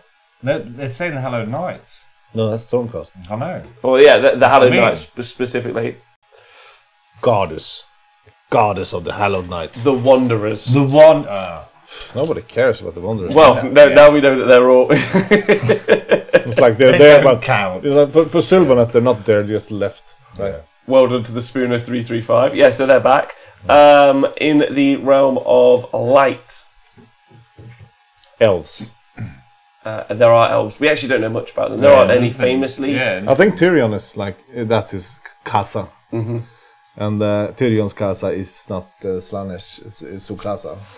What do you say? We don't really know what's happening there. ATM. Let's make it up. Well, that's where Ideneth definitely are raiding. Yeah. So that's their kind of home turf. That's where they first created. So they're rocking around. There'll always be free peoples from the Realm of Light, which is really cool. College Arcana will definitely have a big contingent in the Realm of Light. Stormcast will be there though. There'll always be Stormcast, and there'll also always be Chaos. It'd be interesting though seeing Chaos in the Realm of Light, right? Yeah, like bright eyes. Oh no! Like looking out with a hangover. Yeah, it'd be cool seeing some like white armoured, like Chaos Warriors and stuff. That'd be quite cool. That'd be quite unique. Yeah. And then the Realm of Shadow. The Rasmus versus the Chemical Romance. Yeah. And news. Daughters King. Yeah. Nailed it. Slaanesh have invaded recently because they can sense their dark mistress. And isn't like Malarion there as well? Huh? Malarion. Malarion's in the Realm of Shadow somewhere, but we don't know what he's doing. Over the rainbow. Yeah. There's a particular clan there. Ishin. Nailed it. Grats. That's just cheating. Why are they in the realm of shadows? Like the assassins. It's no sport for them. Be in the realm of light. Death as well, wasn't it? I mean, like being a Eshin assassin in the realm of shadows, like name or something? Playing Vanguard with pre-FAQ. It's like it's not hard. It's not hard. You're right. And then finally, in the realm of fire. Fire Slayers. Fire Slayers. Your bloody Corn. Legion of Asgore. Not true. Well, yes, true, because they definitely love fire, but their main citadel is now in question. Anyone know Legion of Asgore's main citadel and where it's located? Great question. It's not in the realm of fire. Not in the realm of fire. Realm of metal? No. Jonathan, guess. Realm of... Okay, I'm going to go all wild here. Realm of death. Nailed it. Is that got it? Got it. Why though? Why? Don't know. It's just... So they worship. So the Legion of Asgore from Forge World, they summon. They worship a god called Hushut. Some people have said that it might be an aspect. Hushut. Yeah, it might be an aspect of Tzeentch, but it could be an aspect of anyone. They're definitely. They're I've heard there are some atheists growing in the Legion of Asgore community, and they're called Hushut up. Yeah. Right, and then so that's it. Fire. So Fire Slayers, obviously, you got the Bloodbound. They're battling there as well. Casual Overlords, bunch of other stuff. Yeah. Free peoples always. Cool.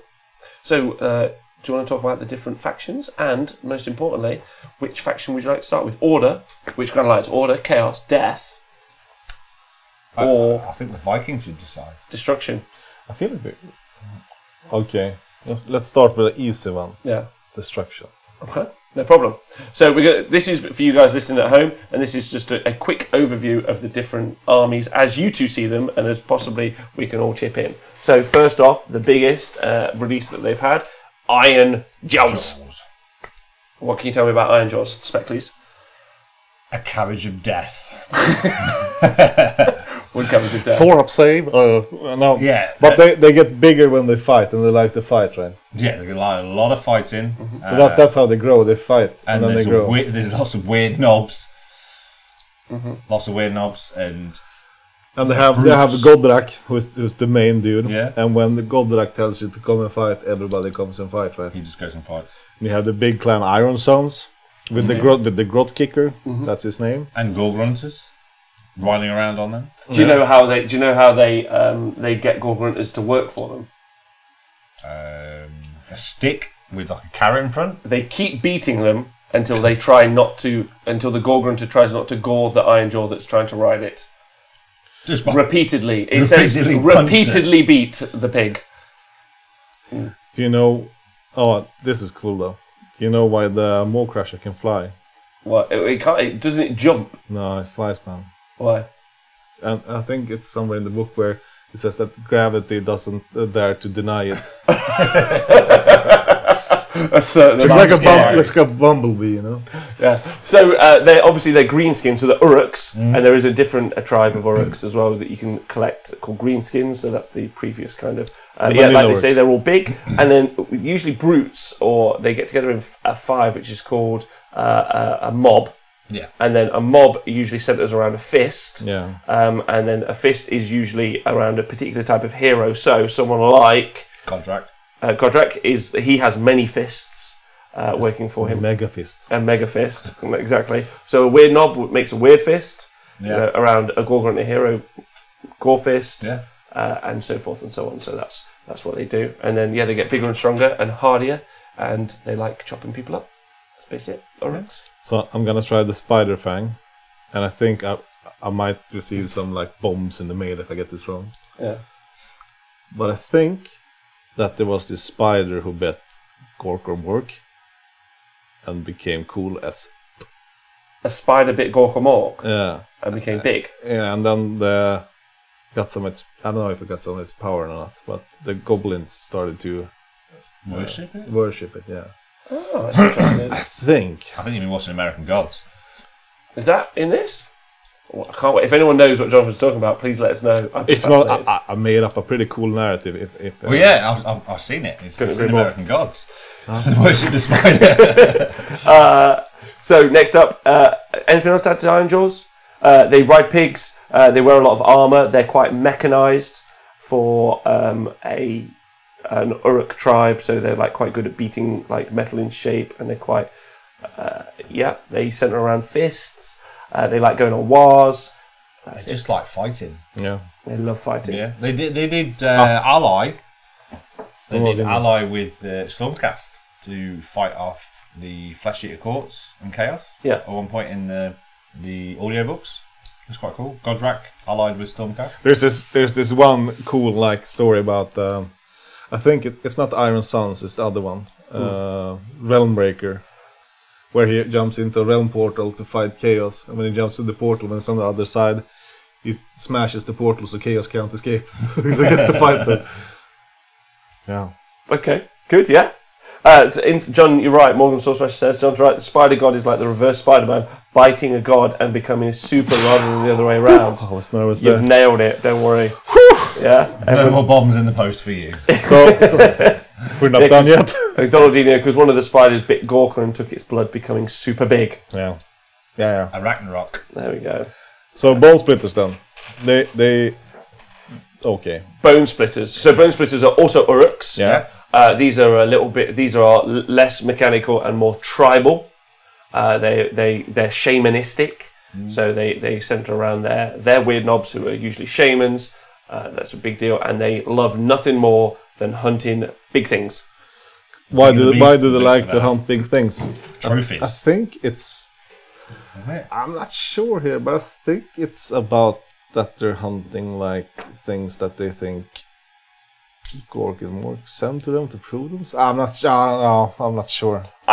Can I tell you the truth? I've never read the Bone Splitters Battle Tome in my life. You're like everybody else. You just read the Cunning Rock and then skipped the rest. No, I think me and Nathan did a review all the way back in Bravery 1 days. Yeah. Just on the rules, and I always plan to read it. I haven't that's the one Battle Tome whose story I haven't read. Bone Splitters. I think I've read it, but I can't remember it. No. So thank you, Dino, Titan Edition. So they believe Gorka Morka is in the bones of the beast. That's it. I played somebody, the guy with a hat who does the Bone Splitters. He was telling me about that, actually. Okay, yeah, and then so they collect all the bones, so that's what they're all about. So they literally and they wear them and they have like war paint and they've got big stabbers. They can ride boars, but not as big as gore grunters. Yeah. Yeah. Hi, Dasmore. Nice to see you the other day. No, we haven't spoken about Moonplan yet. So that's and they've got a lot of arrows. A hell of a lot. Some would say it mean to rock. me. Rock's worth of arrows. Yeah, that's like more than the Persian army. Yes. They've also got the bad juju squig. Yeah. I mean, the Bone Splitter is like a fun army. Very fun. Especially like if you were to take that shamanistic idea and paint them to be from some of the other realms. Yeah. That would be really cool. Yeah. Because traditionally you would do them green, but I think it would be really interesting doing Bone Splitters from the realm of life or realm of light. Like glowing white. Yeah, that would be fascinating, right? And like, or in between glowing white and lots of shadows. I'm just trying not to be racist. Like, yes, could be true.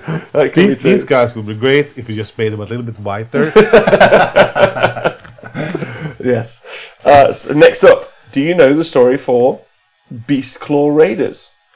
By the way, I think the shaman idea of the Bone Splitters is great. Yeah, I'm big into that. Yeah, Beast Claw Raiders. No, I think I do. So I think there's like this one ogre who fought against like a frost monster. Yeah, and then he ate his heart, and the heart was so cold that he can't digest it. Normally they digest everything, like eat everything, like eat snow and yellow snow and they don't. Yellow snow. But that it's like in his tummy, so he keeps the Everwinter with him. But I think it's like passed down in the genes. Generations. So sometimes they like it just gets so cold that they freeze. But then it gets warmer, then they unfreeze, and then they start. Well, so there's a storm, the Everwinter, and it literally chases them. Oh yeah, so they run away from it. Oh yeah, nice. And that's the whole story. Oh, I think it's a cool story. Yeah, yeah. Cool Well, story, it's a short story. huh? Cool, but very short. Just we're running away. Yes, they're running away and trying not to freeze, basically. And so, because they're on the cusp of a winter that would freeze them to death, whenever they run around, it's generally quite cold. Yeah. They don't die from the cold though. Do they not? No, they just get stuck, Oh, okay. and then they can get unstuck. I didn't know that. I didn't know they could get unstuck. And also, like, they're all the same ogres. All the other ogres, they eat everything down to the marrow. So they're quite disappointed when they face off against like Stormcast and shit. Yeah, there's nothing to chew. Or memory dinosaurs. Morgan Sourcerush says, I like to imagine the storm is Ulrich. Which is cool. So Ulrich was a god. Right. Yeah, in Warhammer Fantasy Battles. The guy with the hammer, right? Yeah. Yeah. And he was lion cloaks. Yeah. And he was the god of winter. Kislev. Or of ice, I think, actually, specifically. Well, Kislev, right? Kislev, yeah. So the Kislev dude. So yeah, Beastcore Raiders, that's what they're about. That's why they are big, woolly creatures running from the cold, basically. Yeah. Greenskins are Uruks. And just to touch on Bone Splitters again, Bone Splitters are Uruks who have given up all other, so they've given up the Ironjaw's ways or Uruk ways because they want to live a more traditional life. So they're a sect of Uruk as opposed to like a type. Then you've got, or skip them for a second because they're the best. You've got Firebellies. That one. They have fire in their bellies. That's their story. Although it was nice that they wrote about them. Well, yeah, him. Yeah, well, it was. I thought it was cool. I thought it was cool. Troggoths, who are just trolls running around. Yeah. Different types of trolls. That's all I've got to say They about them. deserve a new leader. They do deserve a new queen. A queen. That's to what make they them deserve. battle. To make them battle line. Wouldn't you want Troggoths as battle line? Fuck me. So good. Why? And then you've got Gargants, and they're just giants. So they don't really they don't write a lot on either of these factions, but Troggoths, they do have a little bit of written up about them, but they're trolls. They're running around. Quite weird they've not done a lot with the giants though. Gargants. That's pretty cool. Yeah. Well, they have. So actually, do you know? So they did say how Gargants were born in Age Sigmar. How? Do you know how they were born? No. Through the vagina? Weirdly, no. Very big. So one. the god Gargant, was in what I think potentially the realm of life, and then was eating so many, like he apparently made extinct several bovine species. Yeah, glutted himself. Then, when full, was sick and sicked out Gargants as fully formed Gargants, and then went to sleep and became a mountain range. That's very trollish, Swedish trollish. That's very Swedish trollish, yeah. That's a very trippy way of saying they just appeared. It's a very trippy way, but that's how Gargants came to be. Yeah. Well, I never knew that. Which is pretty cool. So then you've also got man-eaters, who are... we'll do ogres first. Gutbusters. Perpetually hungry ogres. Yes. That's really all the story they have. Do you know anything else? Not really, not from Gutbusters. I know the... what's the guy with the soup ladle? The big pot behind him. Not the slaughterer. No, the one who dips in the pot. The butcher. The butcher. Yeah. Isn't he? Yeah, he's ogre, isn't he? Yeah. I know that he dies before anyone touches him. He just kills every time I've ever played against it. He just kills himself. Oh, what, to D3 Mortal Wounds? Yeah, every single time. I think I've ever yet to kill one. Master Cummel says almost like Askeladon when he was trying to see who could eat the most with a troll. So I think Askeladon is Lord of the Rings. I think that's where that story reference comes from. Then you've got so Gutbusters are big ogres. They're perpetually hungry. They're driven by a constant hunger, and they just have big sticks and they hit stuff and they just eat and fight. So very much like an Uruk. Yeah. Okay. Yeah. Good. And then man-eaters are smarter ones. They eat only men? No. No. And then they run off into the mortal realms, and they become mercenaries. So they sometimes take on big names. So Pirate Hat Jim and Rolling Pin Jesse are some of the most famous of the man-eater mercenaries. Yeah.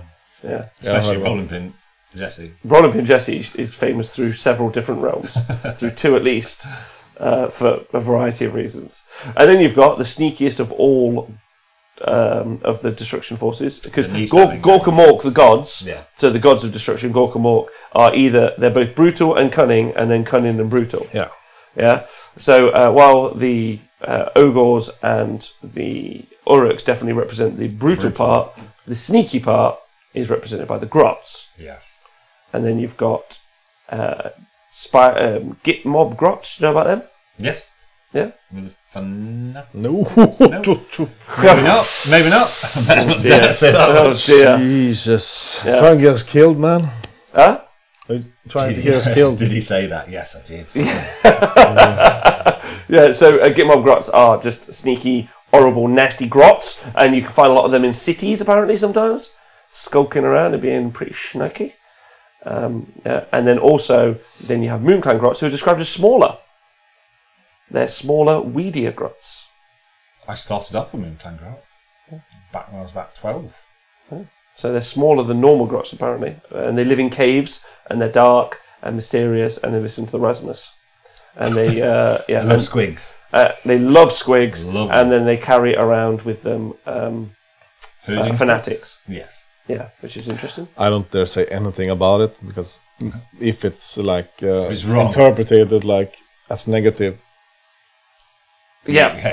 We can hate Star Wars if you say anything bad about a grot. Tabletop Curls asked me a question. What is the one thing Gorkamork has banned the Moon Clan from doing? Bearing white capes and burning crosses. That's always been banned. Yeah, definitely. It's a good thing. Yeah, and also, obviously, Moon Clan Grot's most powerful faction in Age of Sigmar currently. Yeah, definitely. Yeah.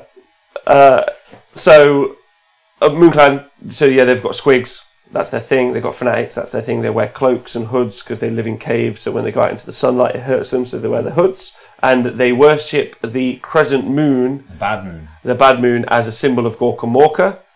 And that's them. And then you've got Spiderfang Grots, who obviously worship the spiders. And those Grots apparently have got they've twisted. And they've started to get some of them have got 8 eyes and more than 1 legs and more than 2 legs, sorry. More than 1 leg? Yeah, more than 1 leg. There's 2. Hashtag the Pirate Grot faction announced. Spoilers. Spoilers. You heard it here first. Yeah. Do you know anything else about Spiderfang Grots? We came up with something cool earlier. Yeah, we'll do Ragnarok. Anything you want to make up?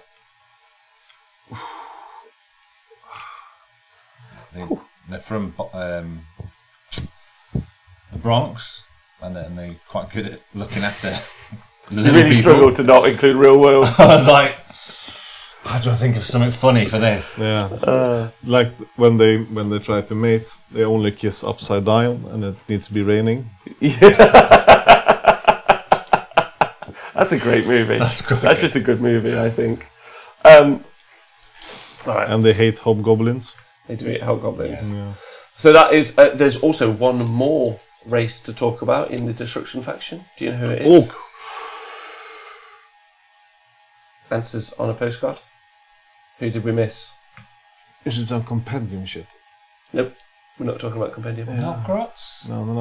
Grots. Wait. We can't miss one. Oh, I know. Forge World. Correct, and they are Firmer. Yeah, the Firmer. The Famir, that's right. Their backstory is pretty grim, though. Well, so they have actually included their backstory in the core book, which is cool. Yeah, they've got quite a few little bits. Yeah. In the realm of... they make a mist in one of the realms. Somewhere along. Yeah, in one of the realms, a giant mist is created, and the Famir slink off to hide in there and attack people from. And I think it's the realm of life when the giant trees kick the sap out, and then they're melted. But that could be wrong. So they are kind of like the old lore. They're kind of like the Deepkin, but they go into a village and the mist comes, and there are no female Famir. But when they go and attack the village, they steal all the women. And they impregnate the women, and then that's how Morphamir are created. Yes. In this, they haven't updated that story to keep in line with that. Same way that the Legion of Asgore are now from the realm of death. Yes. Because you're like, that's not very fire-orientated. Not really, or even metal. No, but I think it's quite cool. Yeah. I love the idea of painting them like in dark blacks, and that would Spooky be ghosts. yeah, that would look pretty cool. I think. Ethereal Legion of Asgore. So that's their. So they've got an updated backstory, and that can be found in the main book, which is pretty fancy too. I think. Nice. So yeah, the Famira from Forge World, they're kind of like swamp monsters, right? Yeah. And they live in the realm of spooks. The one-eyed swamp monster. In Mist. Should we do your favourite faction now, Speckles? The realm of death. Well, the Death faction. The Death faction. Yes, I do like my death. So the Death Lords. Who are the Death Lords? Nagash. And then you've got 4 now. You've got Arkan. You've got Manfred, Neferata, and Lady Olinda. Yeah. And then do we know which of the 4 Nagash considers to be his number 1? Arkan. Right? My favourite, Arkan the Black. Okay, perfect. So and Arkan, do we know how Arkan's backstory? Do we know Nagash's backstory? Because some people might not know not Nagash's so backstory. much of Nagash's backstory. He's born he was normal. He was human, wasn't he? He was born in Keremi. And he wanted to try and he escape wanted death. power, and he killed the whole of Keremi, basically created the Doom Kings of Keremi. Obviously, they hated him for it, so they chased him away, and then he created the vampires. No, he didn't create them. No, so Neferata created them. Neferata, So he studied. Well, he more and more studied the death like magics. Took it into himself, became taller, more skeletal apparently. A lot taller. Yeah, he died several times once to Skaven, once to Chaos, once to I think some dwarves. Potentially by hook and pin. See you later. So and then eventually when the world that was got destroyed, he almost wasn't resurrected, but then Nagash, not Nagash, Arkan helped resurrect him. Nicked him. Yeah. And then Sigmar also killed Nagash and raised him up again. And then when the world that was died, he then recoalesced, and then Sigmar found him and made friends with him. Yeah. And then for a while. Yeah. So Arkan helped bring him back, and he is known as the Great Lich. And he was once human, and then as a necromancer of great power. Second to Nagash, though. Yes. He created a lot of undead invasions back in the days. Yeah, he did. He did. Loads of undead invasions. And then you have Manfred, who... Well, it's better to do Neferata first. Neferata, yeah, I suppose. So she stole the power of life, or life of undeath, from Nagash, and made the Soul-Blight Curse, which created all the vampires. Which is interesting. And then you got Manfred, who is a vampire, formerly of the Von Carsteins. Yeah. Yes. The only one left, right? Huh? The only one left. left. The only one left out of the... Well, yeah. He's just there to be the muscle, I suppose, who betrayed Nagash. He betrays everyone. Oh, yeah. Well, he's a vampire. Yeah. Not the most trustworthy of people. All one left. Lady Olinda, right? Yeah. No, she's not a vampire. No, but she's a... Oh, yeah, mortal, yeah. And what's her story? What's her backstory? So she slept her way up.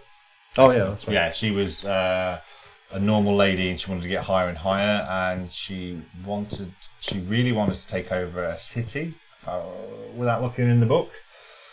What it is, I can't remember. Karasun or something? She wanted to take over a city. Okay. And she slowly, finally made her way up to becoming the lady, marrying the king. And then the king was killed. And she kind of sat there and went, well, it's mine now, so it's hers. She owns it all. But then when Nurgle come, they tried to ask her for help, and she just let them die. Wow. Yeah, she's a bit of a bitch. Jesus, okay. Yeah, she's a little bit of a bitch. And interesting that she's now at the level of... Yeah, she felt no grief for her definitely a gold digger. Her people. Yeah, she had no grief, and that's why she's the lady of grief. Yes, the Lady of Greed. So interesting that she's now at the level of like 3 of the most storied characters in Warhammer Fantasy. Yeah, so then apparently Nagash, once the Necroquake happened, he needed somebody to try and rally up the troops, and then he scoured all the realm, all the realms of death to try and find something that would stand out to him. And he went to all these different places, and he finally went back. He didn't even think of Lady Olinda until he got there and realised that she'd taken over again. Once Nagash had taken her soul before, now when she took up the city, she'd taken over again, and then the Nighthawk was starting to follow her. So he infused her with a bit of his power and went, right, you can have a bit, but you'll never be in charge. Yes. And that's why she's now in charge of all the Nighthawk. So I think it's like a thing in the backstory as well, that if all the Montarchs would band together, they could defeat Nagash. But he keeps like spreading bad rumors about them, so they dislike divides them. Yeah, exactly. Like a good manager. He nicked his socks. Yeah. So Neferata is obviously in charge of the vampires, effectively, and Arkan's effectively in charge of the death rattle and generally summoning some dudes. Lady Orlando now in charge of the Nighthorn, and Manfred in charge of the Soulblight as well. Yeah, it doesn't make any sense that the 2 of them are in charge of Soulblight. I mean, there's some Soulblight that just go out and kill, I suppose is Manfred, just to go in for the war, but she's more of the assassins and the little spies, Neferata. She's more of a... Why is that Ghost has a lot of lore? All I could find 1 page in the book. That is a lot of talking I have from that 1 page. Oh, okay. Okay. It's about this section like that. All right.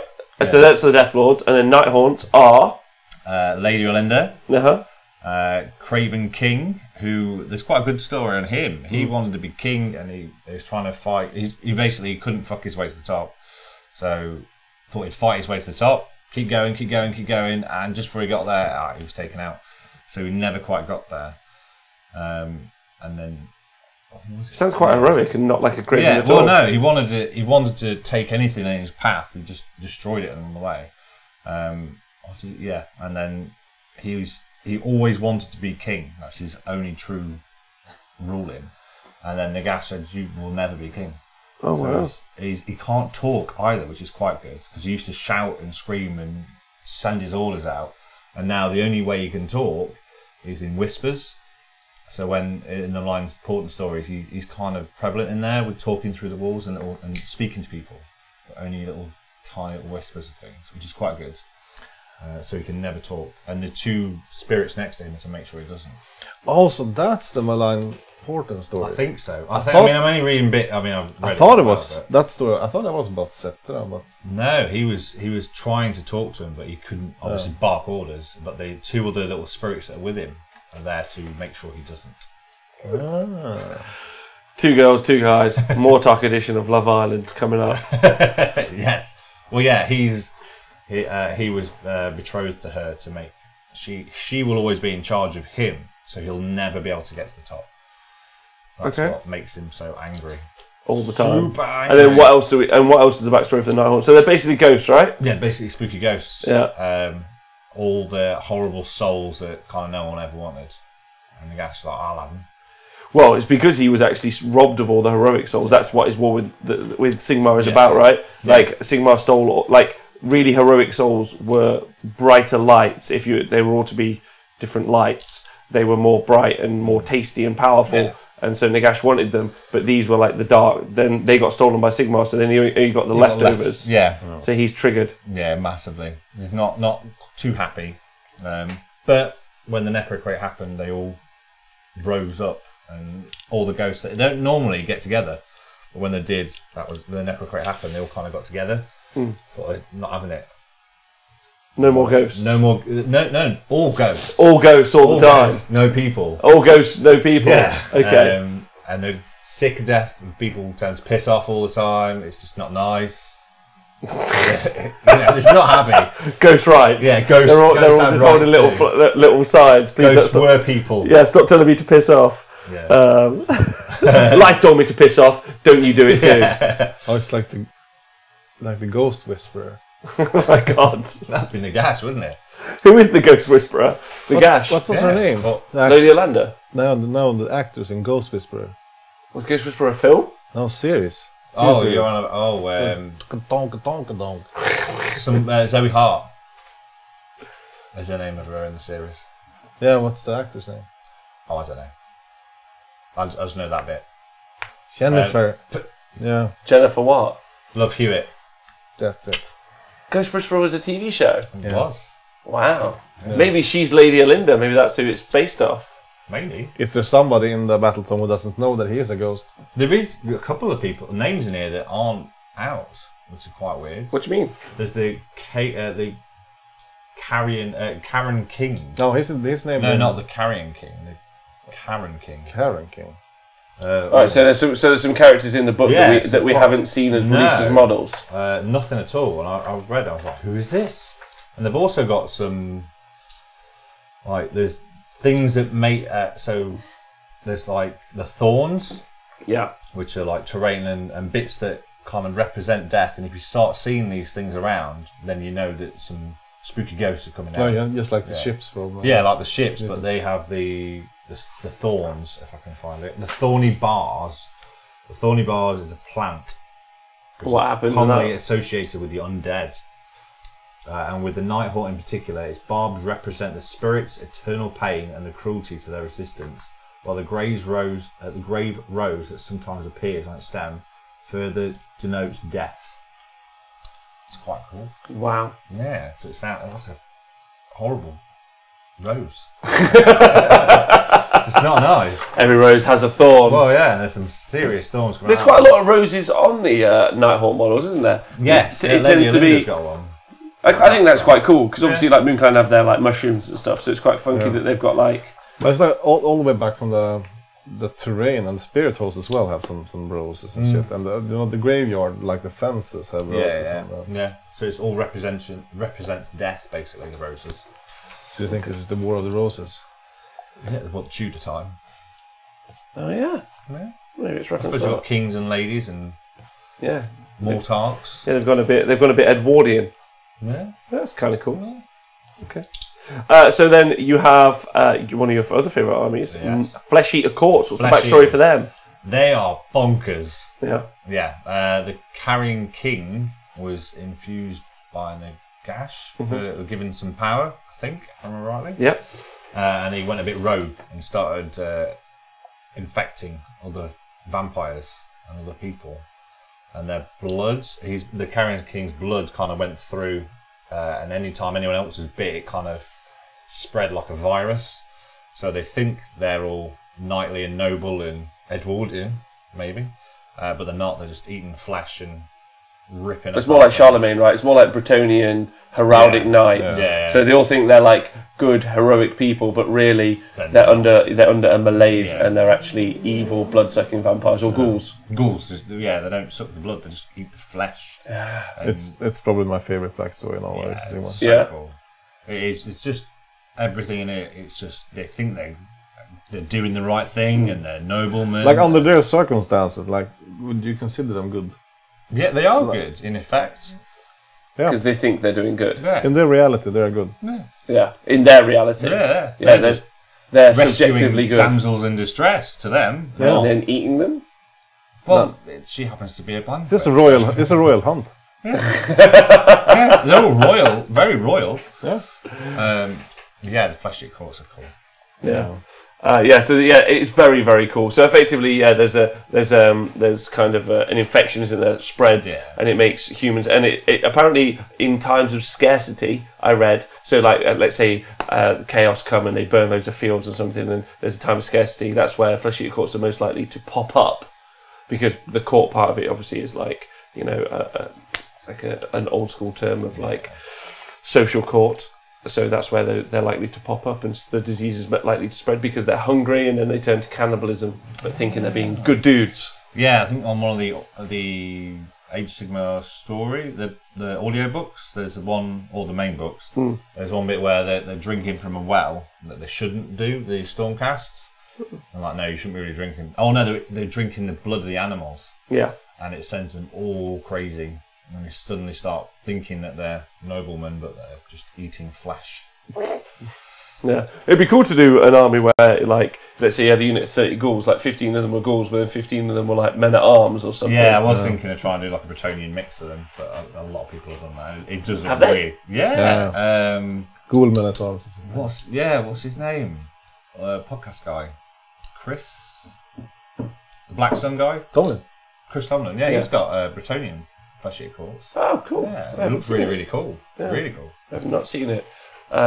And I'd like to see it. And Chris, if you're out there, Chris says he's going to come on the show. We will talk about it. So then, after the Soul Blight, not Fleshy Gods, there's Soul Blight. Soul Blight, the vampires. Who are vampires, basically. Yeah.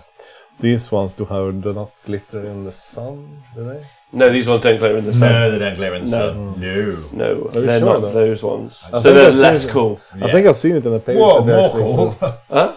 Yeah, less cool. More cool, right? More cool to not glitter in the sun. I wouldn't want to be a man that glitters Imagine in if the you just walked outside now and started to glitter, you would say, well, this is sun. cool. I don't know. I think You would think it's cool. I don't know. Glitter's really in at the minute. Yeah. Until it's banned.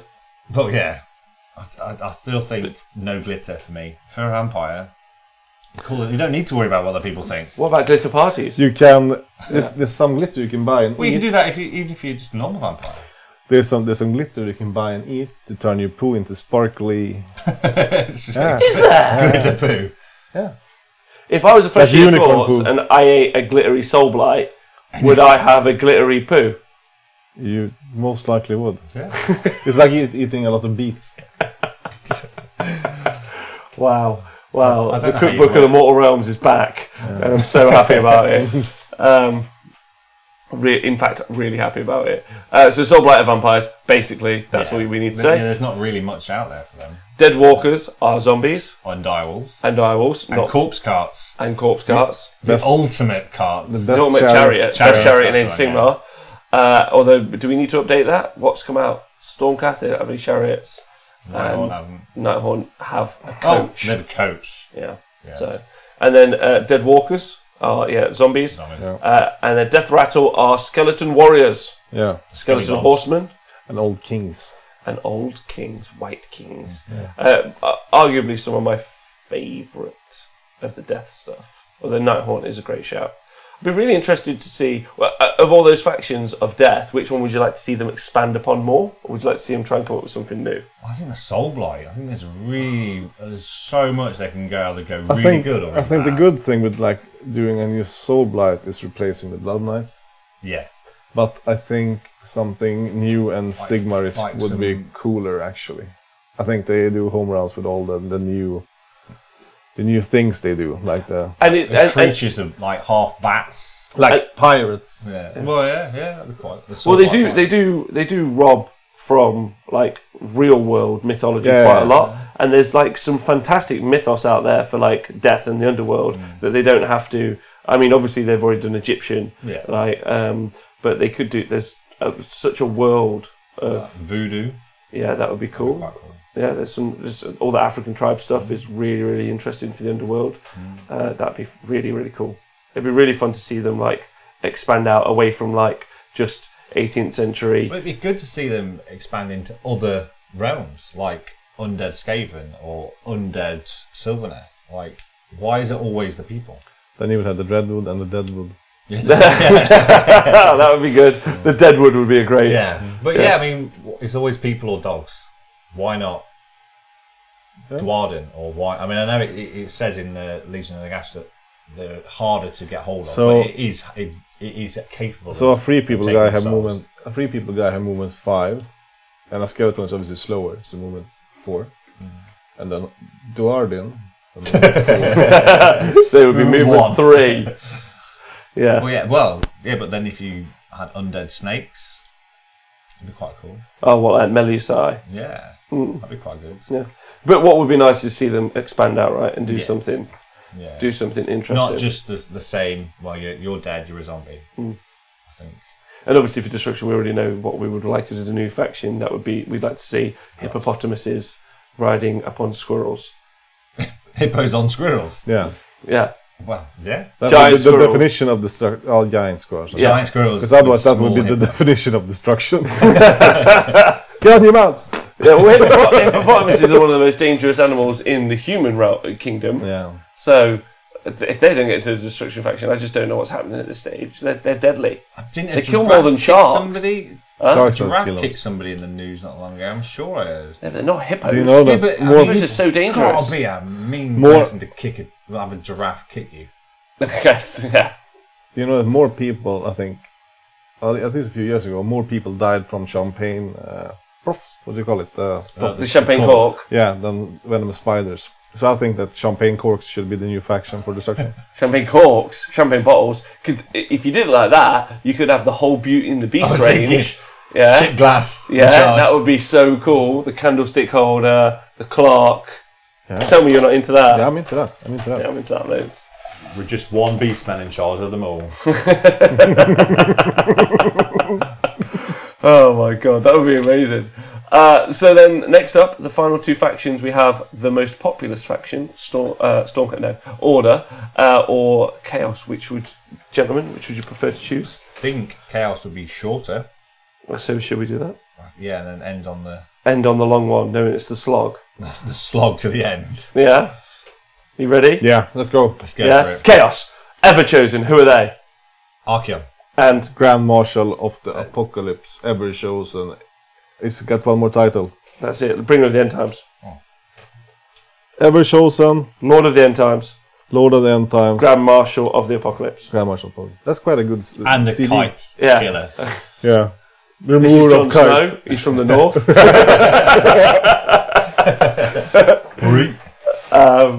So Archeon. Yeah, so the badass leader of all chaos. His Varangard, who are Chaos Warriors that eventually have...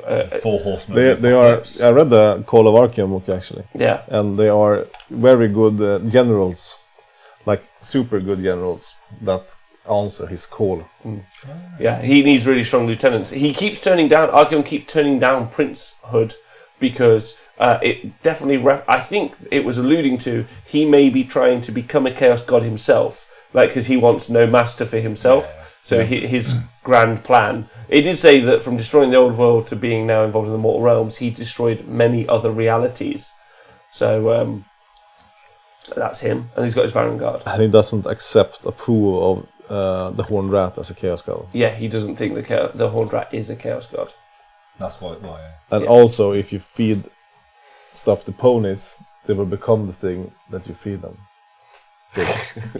What? Yeah. You really not have much sleep. No. He had a pony, right? And he fed a Nurgle demon to it, and it plopped out a Nurgle head. Oh, I see where you're going now. And then he killed a corn demon, and then he fed it to his pony, and then it plopped out a... Oh, right. Yeah. So Drogbar, his dragon that he rides... Was a pony. It's a pony. Used to be a horse. Yeah. But it now has got 3 different heads of the Chaos Gods. Yeah. And he doesn't have Slanesh as a head, but he has Slanesh etched upon his shield. Yeah, I don't think Slanesh sent a champion to kill A him. keeper of secrets. Yeah. No. And all the Chaos Gods, like, if they think that... So how is it like? So Archeon could, if he allied with one of them, like took one as his Patreon, they would just ruin everybody. Well, so yeah, like... So he's strong enough to, once allies, take over all. Oh, well, Archeon keeps them... It's a check and balance, right? It's a lot like the UN, right? Where, so effectively they all input resources into Archeon, and in that way they protect themselves from each other, because he's such a power. However, if they, so then he's not really scared of them, because if he loses the Patreon of one, then the other 3 can use... he can use the other 3's patronage to crush the one. Yeah. So he's pretty badass. He also took the Gaunt Summoners as his pets. There are only 9. Huh? I think there are only 9 Gaunt Summoners in total. In total. This is one story when a Gaunt Summoner can silence everything. So you can't really hear. It's just a battlefield and it's just silent. The only thing you hear is Archeon laughing or whatnot. That's how he laughs. That's how he laughs. No. Oh, we haven't done any voices yet. So he's got the Gaunt Summoners as well, who's in charge of, and he uses them to tell the future and the schemes of time for his plans and machinations. He also super hates Sigmar because the tale is that he used to kneel before Sigmar. And the reason that's true, because Archaon originally was an acolyte who worshipped Sigmar as a god. Then he discovered, apparently, the lie that is Sigmar, and then became an agent of chaos, became Archaon, never chosen in the old world, and is now, but it's still part of his story now. He hates Sigmar because he thinks that he's untrue. Archaon did nothing wrong. He did. He cut the cord on that kite. Yeah, wow. If you would have experienced the thing Archaon had to experience, he saw something. You would have cut the kite even faster. Snip, gone. Yeah. So you got the Slaves to Darkness as a faction, who are effectively warriors of chaos, and they just want to side with anyone. So they're humans, and they pledge themselves to a god, and then they decide that they want to, or sometimes they don't, and they pledge themselves to Archaon, and they effectively get more and more boons and mutations, hopefully attempting to become a demon prince, although sometimes they become a spawn. More than likely spawn. Yeah. So like before they were from the north. The tribal people. Are they still tribal people? No, they're more like now. So they're all warlords effectively. So one guy starts a small band of bad guys basically, and they go and kick the face out of some Jonas people. Brothers. Yeah, exactly. And then some chaos. Then some other a war band will join them, and they'll make the chaos. And Handsome Brothers. Yeah. And then he gets more, and then he becomes a greater and greater warlord, and they sack bigger and bigger cities, and it becomes. So they kind of like Genghis Khan effectively. So they're a big rampaging horde, and then it either ends in them becoming demon princes, and then apparently at the edges of some of the realms are some demon princes who don't want to return to the realm of chaos. So there's demons that aren't. Well, they've achieved demonhood, and they're like yes, but now they're like, I went to the realm of chaos once, not as great as I thought. Yeah, gonna just hang out at the realm edge and just stand here. Yeah, wait for the next bus. No, not that one. Wait for the next one. So yeah, they get more and more war bands join them, and that's their story. Then next up, you've got the 4 Chaos Gods. Should we do this quickly in order? Khorne. Skulls for the Skull Throne. Blood for the Blood God. It's perfect. Tzeentch. Change your ways. And does magic and shit. Yeah. Look there, Kairos. Yeah, perfect. Kairos. Yeah, Birds of Change. Yeah, looking into the future. Beaks and horns. Nurgle. Great and Clean One. Horticulus. He is actually a good guy, though. Right. Is the grandfather. But what's Nurgle's role? Life, yeah. The circle of life. Pestilence and death. No, that's where you're wrong. Death and regrowth. Yeah, with everything dies, comes back again. I don't know. It's not death at all. Death is for Nurgle. He hates Nagash because death is the most. What do you call it? The desecration. Yeah, the most defile you can do. So that's why he wants to keep everything living, as much life as possible.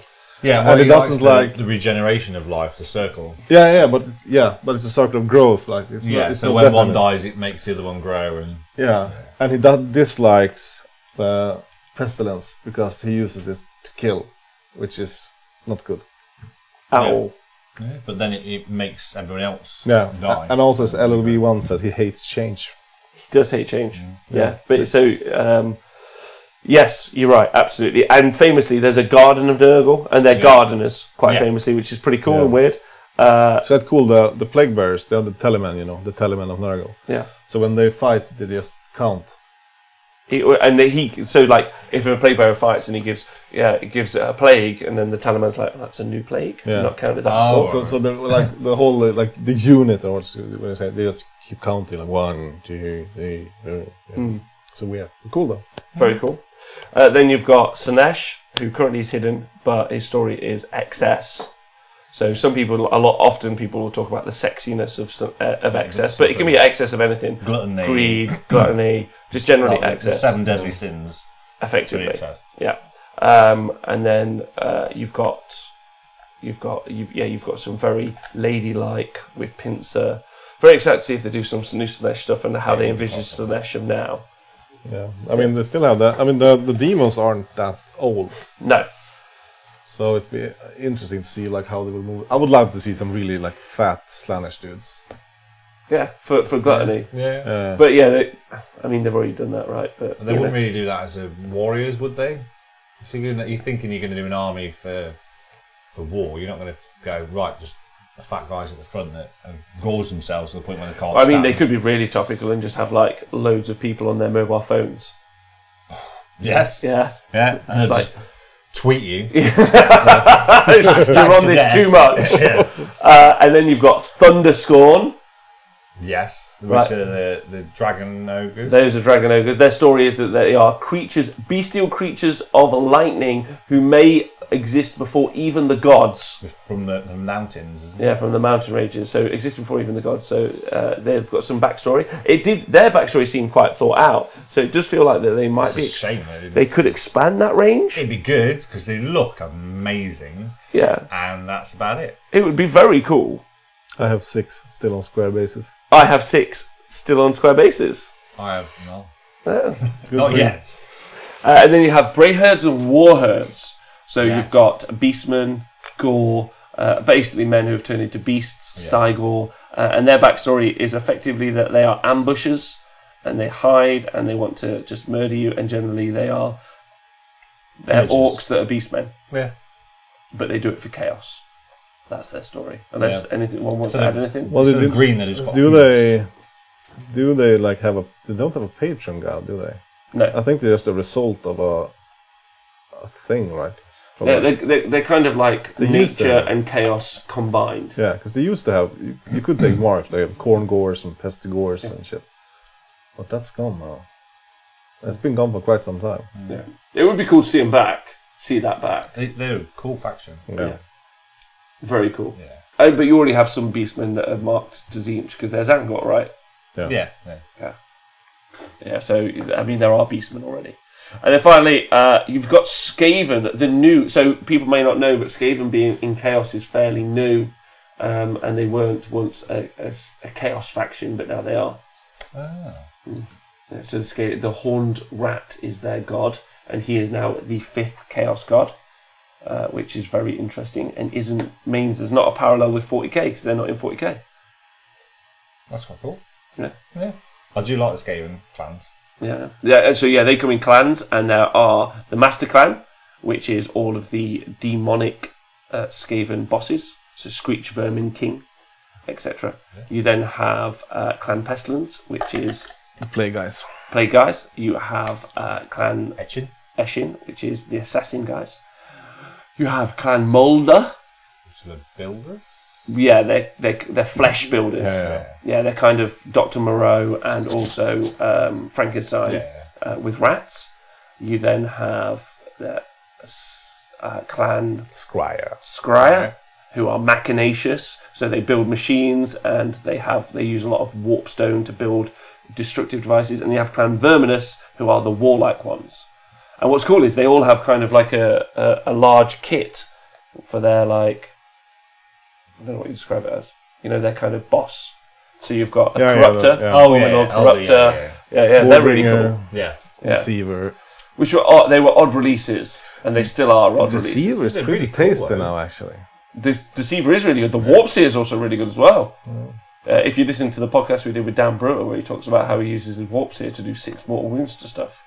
When he can't kill a character, he's like, that's the Warpseer's job. That's pretty cool. Yeah, because he throws his ball, his Pokeball of danger. Pokeball of danger. That's what I call it. To Pokemons, every Pokeball is danger. Yeah, that's true. Yeah. ADG Wanjo, love your interview with Ozzy, Dan, Ari, Skaven. Thanks. Yeah. So there's a podcast up where I talked to Dan Brewer, who's the #1 Age of Sigmar player in Australia at the minute in their rankings. Wow. And this is their rankings done by Heralds of War. And he has been using Skaven. What, Skaven? Not Just a Transcriber. Mixed Chaos Skaven. That's pretty impressive. Yeah. With no non-Skaven in it. That's really impressive. You should listen to that podcast, it's very interesting. I think I might have to.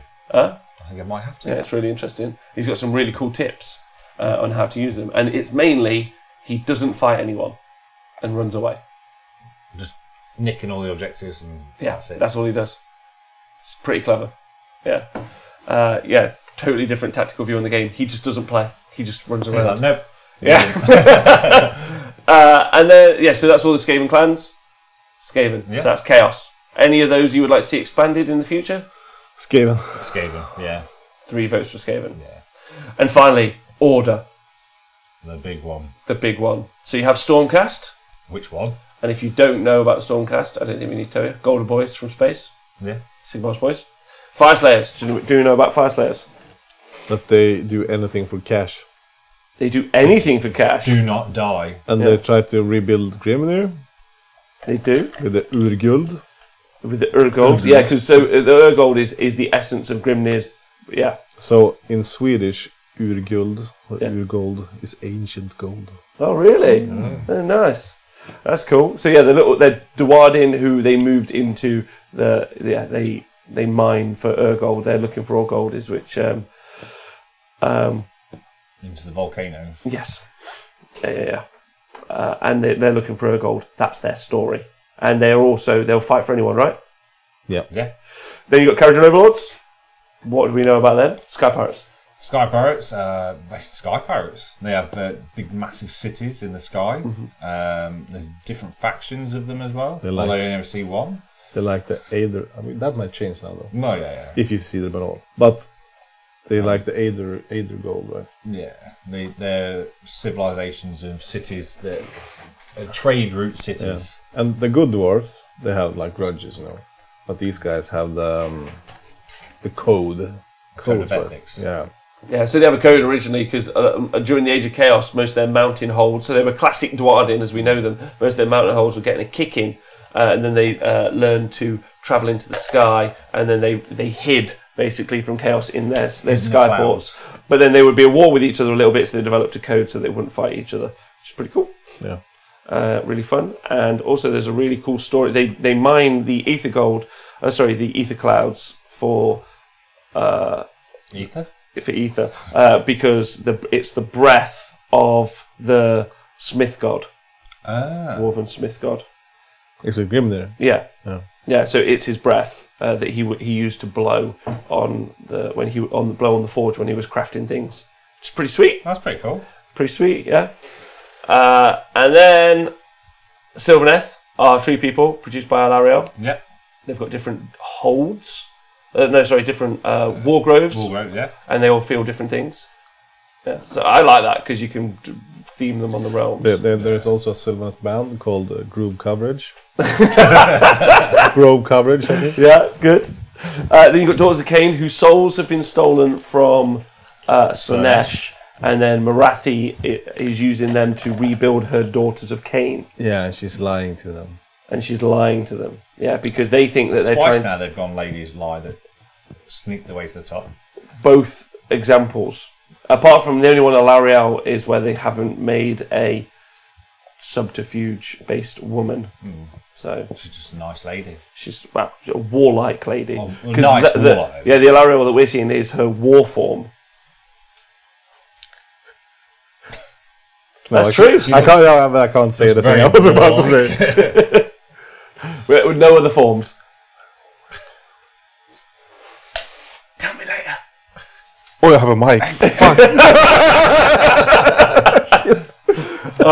So then you've got the Ida Thekin, who are some more souls that have been taken from Slaanesh. Yes. And they have been used to create the Ida Thekin by Teclis, but he made them imperfect, and their souls wither away, so they go and raid for souls on the shores. Yeah, they're nasty people. They are. I don't really understand how they're in order. I know. All they do is they're worse than Nagash. They are. They just nick a soul until it's run out, and then just nick another one. No, it's not their fault though. Oh no, but still, it's either that or die. If the Order God made them like that, then why have they stuck with it? Order, that is not a good thing. It's just a structure of society. Oh, yeah. And they have a very good structure. They keep very good count on how many souls they have. Yeah, that's true. Yeah, that's true. Yeah. And then you've got the Seraphon. Dinosaur ghosts. Now, potentially not ghosts. So there's a big space things. So yeah, you've got the Slan, who specifically live on spaceships in the stars, and some say that they're from another realm. But most importantly, unlike the Daughters of Cain, who will fight Chaos, and most of the Order factions obviously will fight Chaos and are against Chaos, Seraphon are specifically like, they're almost anti-Chaos. Yeah. They're there to duff them up. That's all they give a fuck about. Yeah. They just want to fight Chaos. Like, if there was the chance of, if there were a Death Army fighting a Chaos Army, and they would join the Death Army. They're part of the problem.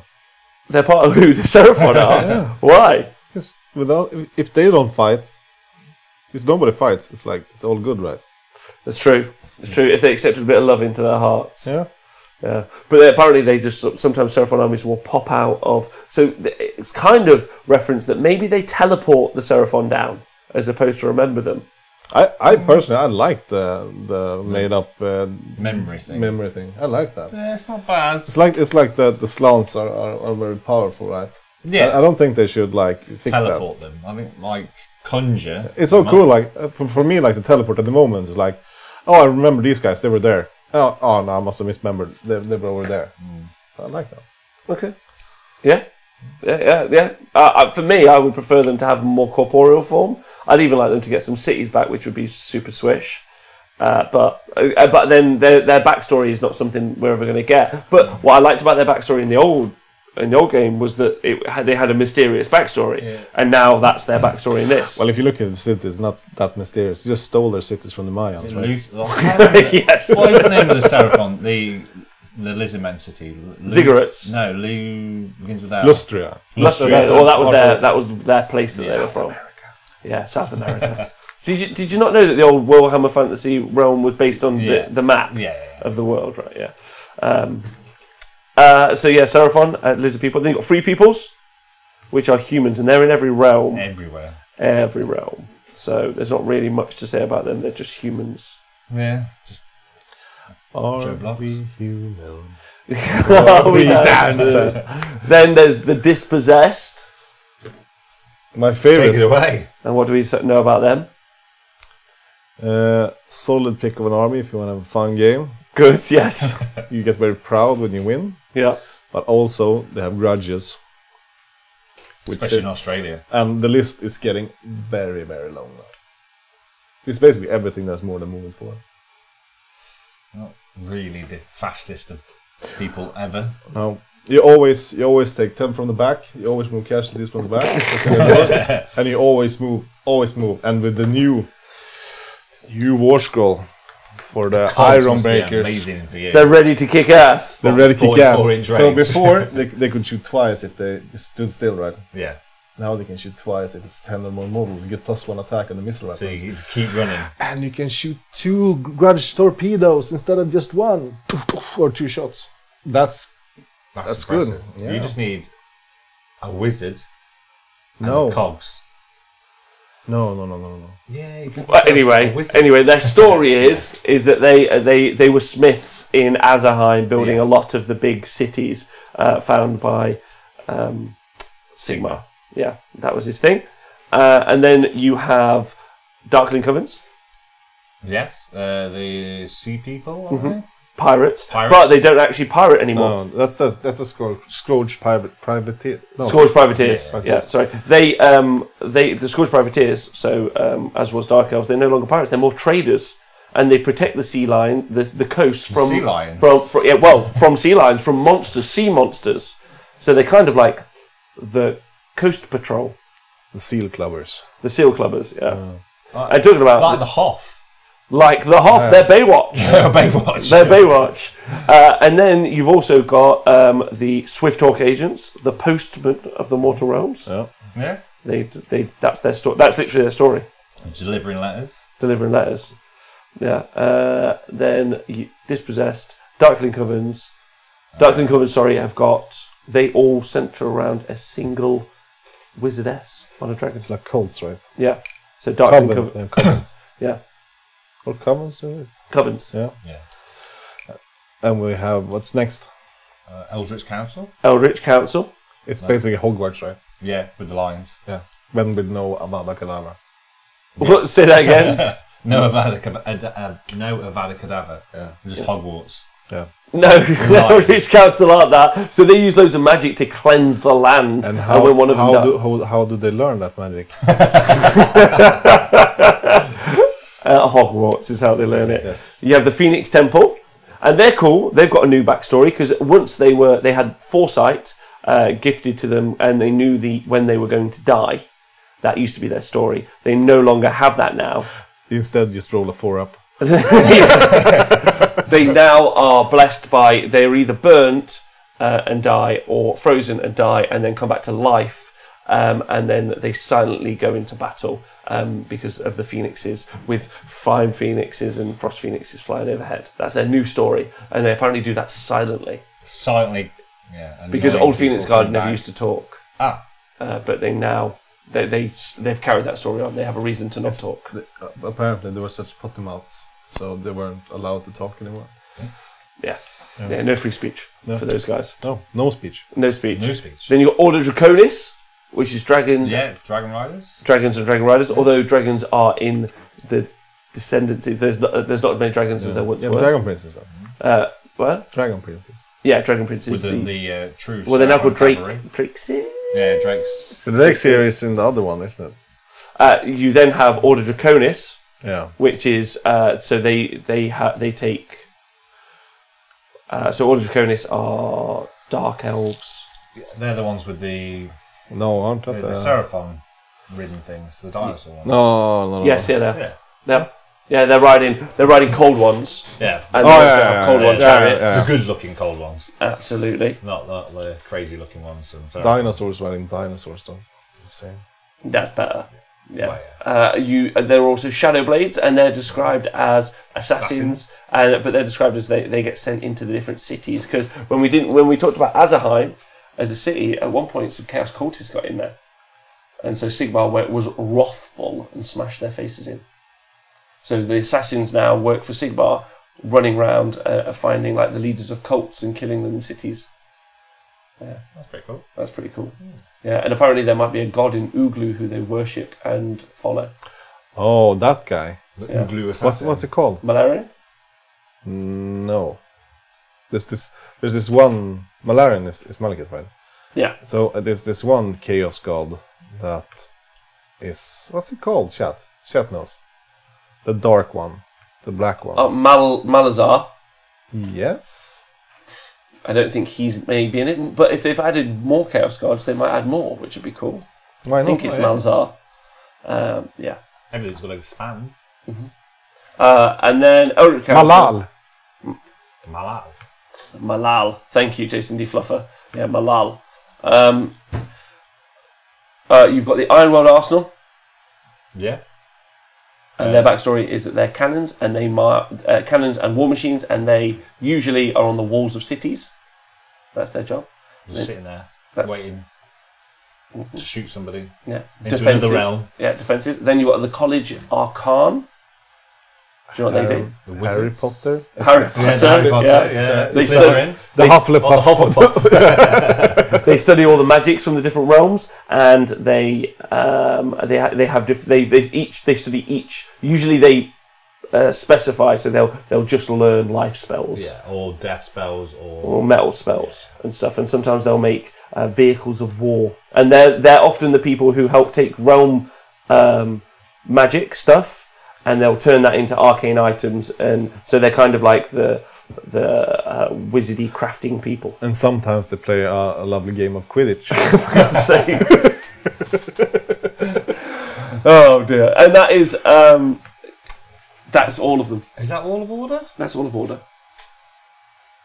Deepkin? Said it. Yeah. I had a list right Yeah, now. we did. Oh, fair enough. Yeah. There we go. We done it all. There you go. Oh, sorry. I did forget one. Lion Rangers. Oh, the Lion. Yeah. They don't have a hero. Yeah, they don't have a hero. So, but you can ally them in. And they apparently, they're in Azerheim and they hunt lions. That's their story. Why not? Yeah. You've got spell hunters, so why not lion hunters? Makes sense. In Azerheim. So who is your which of all the factions narratively is your favourite faction, and why? For me, it's got to be Death, I think. Death's a whole alliance. Faction. Faction. I have 2. Yeah, I think Flesh Eater Courts, maybe even Seraphon, to be honest. I think there's so much in there that could be quite cool. I agree with you with the Flesh Eater. It feels like that's a cool one. I just enjoy reading the story. Fun. Yeah. And also Nurgle. I think Nurgle is quite unique, and it's all happy and it's all fun and it just wants as well, but nobody sees it. What about you, Rob? I don't know, like, it's a little bit challenging. I do like where they went with the Sylvaneth story, like with the War Groves. I thought that was cool, and its integration.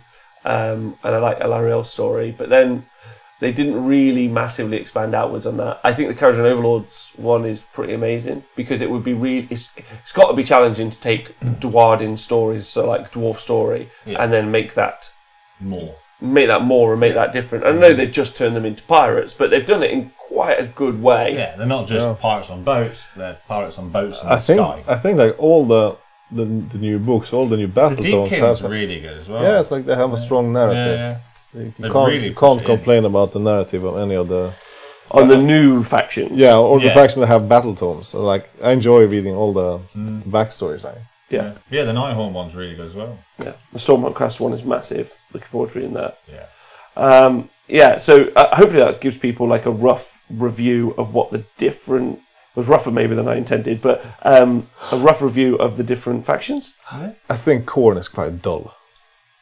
You think Khorne's dull? Yeah. Well, just smash people up for more blood for the Blood Gods. Yeah, that's it. That's about it, really. Yeah. The Siege is quite cool. Yeah. Well, if we get down to it, if you get down to how do you become like a Khorne tribe? They wrote the Slaves to Darkness bit really well, I thought, and made me want to collect Slaves to Darkness. Yeah. So yeah, I think that could be really interesting, because what's really fun about that is you could paint up like your small warband, and then as battles go on, skirmish. A skirmish. But as battles go on, you could probably add elements to them to make it more of one than the other. Maybe, or maybe not. Maybe not even that. Like you can add elements to your warband, like effectively following that story. But then you can do that with a war. But they're more individualistic champions, which is slightly more interesting than. There's 5 brutes. They're all pretty much the same. I think. So I like that, I guess. But then they haven't really expanded that out. Like it'd be cool to get some like backstory where they worship different. They've got like different icons that they really worship and stuff. But I guess that's the gods. That's the point there. The Death Lords are a pretty good backstory for all of them. Really strong backstory for the lot. Yeah, Death's really strong, but it's going to be interesting seeing that faction expand, that alliance expand over time, because the thing with Death is that it has such a long backstory, because it goes back all the way to Warhammer Fantasy, and it's still the same story, right? Yeah, there's nothing. It's just all. Well, it's new now. It's new, but they added that, which isn't bad. But they have probably the longest backstory. Well, we've waited 3 years for a single battle tome. A single model. Yeah, for the Death faction. So this is the first battle tome we've had a story for. You got the for Flesh Eater Death. Courts. Oh, sorry, no, yes, that's true. Flesh Eater 100% Flesh Eater Courts, which was done really well. The narrative was really good. Yeah. I mean, Destruction possibly could do with a little bit more love in backstory for battle tomes. They're quite simple in their ways. I suppose it's quite hard to write for a race that just like. Well, that's why I said that I quite liked the Kharadron Overlord's backstory, because I think they took something that you could do quite simply, and they kind of made it a little bit more interesting. I mean, you could do like a Destruction faction that wants to destroy stuff just by the means. Specifically, have a reason to destroy. No, well, not reason, but they want to do it in very innovative ways, like sneaky ways or whatnot. Huh? So you could do a Destruction faction that just wants to destroy stuff, but in a sneaky way. Like pull the bottom pin of the Jenga thingy.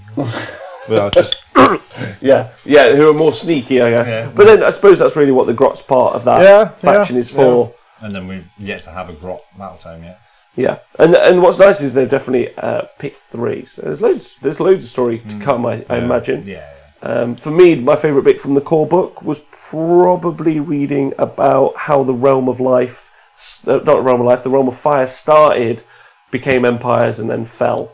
That was my favourite part, I've got to say. Because they definitely, when they got to like the realm of light, it was like 2 pages. Like the realm of fire was like 4 pages. Realm of light was like 2 pages, and they were just kind of like. Well, because they're keeping it hidden for now. Well, and and I'm fine with it. They haven't explored that story yet. They don't really know. And then reading about the factions was just a bit of overview. And stuff have happened in the realm of fire as well. Yes, lots. Yeah. Like from the last edition. Yeah. Yeah. And it was quite cool reading about that as something that you lived through as you were reading it as it was happening live when the books came out. Yeah. To now it's kind of the part of the storied past. It's gone through. Yeah. So in a few years we'll be talking about the Necroquakers. Do you remember when that happened? And possibly, the big destruction uprising occurs, or the new chaos invasion or something. The Horned Rat. The Horned Rat. Yes, potentially I think he's trying to gnaw away at the root of the realms to destroy them. I think he's trying to combine with Slaanesh and be the horny rat. The damn dirty horny rat. And with that, let's call that a day. Anything you want to add for the story? I'm just looking forward to more, to be honest. It was quite good reading all about Nighthorn. It was quite good. There's some cool stuff coming through. And I do think there's a lot that's coming, a hell of a lot that hasn't really come out, so I think Death's really going to get an expand soon. Okay. Should be quite good. Yeah. John? I'm looking forward to hearing you wanting more Death and what's up to.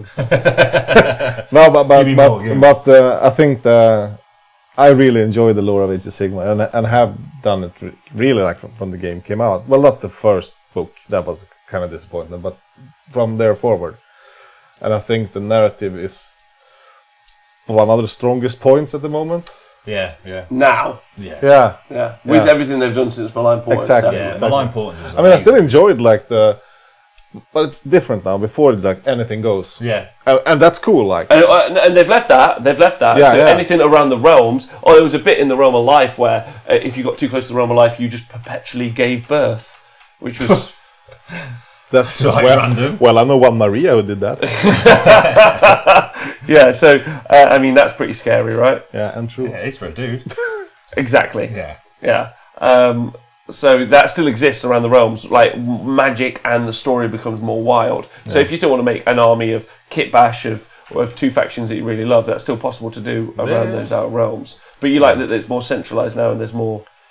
Well, I like it as well. I'm not saying I like it more, but the specifics are nice. But I still think that it's nice that they haven't like put the whole map down and described the whole realm. Yeah, there's still room for everything else. Exactly. Yeah, to make up your own stuff and to like justify stuff that couldn't be justified. You can't just do that and put that there because I think that was a big bad thing with the old fantasy. It was like the static world where nothing really happened apart from when they blew it up. Which now they can do a lot of cool stuff and force a lot of mayhem without destroying anything. Yeah, they just keep adding to exercise realms. Yeah. And stuff like that. Good. But it would be, I don't know. What if you could choose one thing that you would get now, like a new faction or a story, a brand new faction. Yeah. Or something that you've read about that. The thing that I want most is mercenaries. I think that'd be really cool to just go. Agreed. I want that and go. Well, you might be through the realm. Well, the ally system sets up mercenaries so perfectly, right? Just go. Well, you don't have to ally in from your own faction even. Just rebels. Well, it makes sense for everyone apart from possibly Chaos, because Chaos are like. Well, yeah, but you can go right. Well, I'm going to have a vampire lord who's going to bring some skellies along with the Stormcast, or the orcs are going to ally with the Flesh Eater courts. Just something a little bit quirky, a specific reason to you have that now already, I think. Like, at least when you look at the narrative perspective, like you have the story with Manfred fighting alongside the Stormcast Eternals. Yeah, that's what I mean. And but be able to do that in the game would be really cool. I think. Or have a whole faction of mercs. But I still think we have narrative gaming for that. And I think if we start to enable all the factions to conjunction with each other, it's a can of worms that will be even harder to... But I think a mercenary faction, So a faction that's released that's just mercs, you know, that is like a kit bash of like, you know, the model designers, because they're all CAD files, right? You know, they've taken some of the eels, but now they've been like there's some iron jaws on top of them or something. That would be a rat next to a giant tree, and that'd be quite cool, or something like that. Yeah, and it stuck a machine on its back to control it. Yeah, as a mercenary.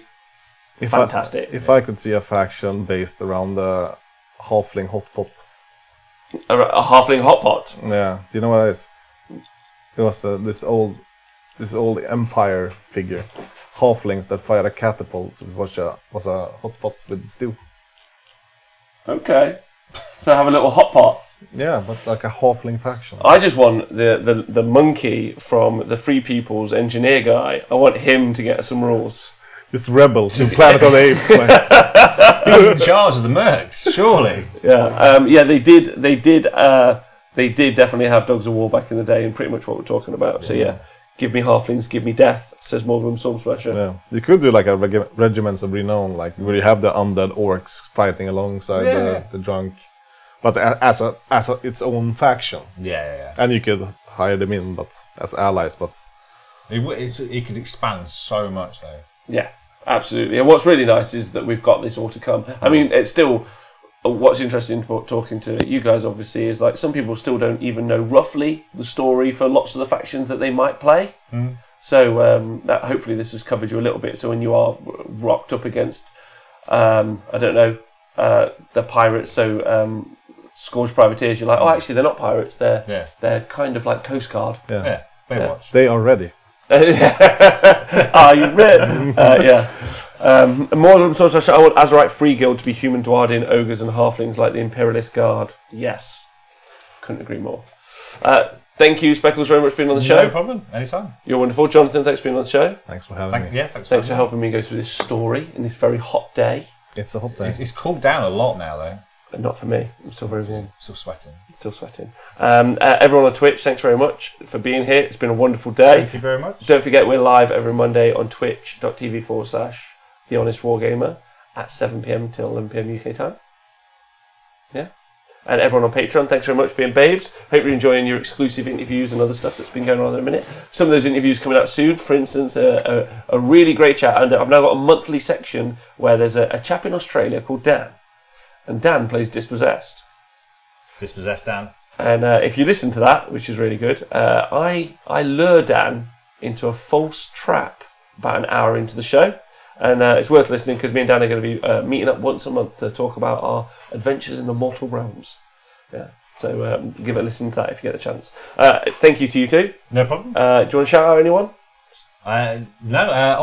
There is an event in Derby happening again in August at the Boards and Swords, and the lovely Steve Wren doing all the terrain again. So it does look amazing with that stuff. Fantastic. That's the end of August, 25th-ish, I think. Oh, yes. It's really cool. Jonathan? Yeah. Bobo next week. Oh yes. So a week this weekend, obviously Bravery One British Open. The Honest Wargamer will be live streaming it. There's an event pack. There's a suggested house rule pack. Yes. Yeah, for the comp pack, Jonathan. Oh yeah. Did you write it? Yeah, and then obviously me and Jonathan are throwing skulls this weekend. Yes. Taking skulls. Along with giving away TV skulls. and Nathan. And it's going to be a pretty fun weekend. Back from the Velatron's going to be there. And this guy is also going to be there. I'm going to type it in. Jason D. Fluffer? No, I'm going to type it in the chat.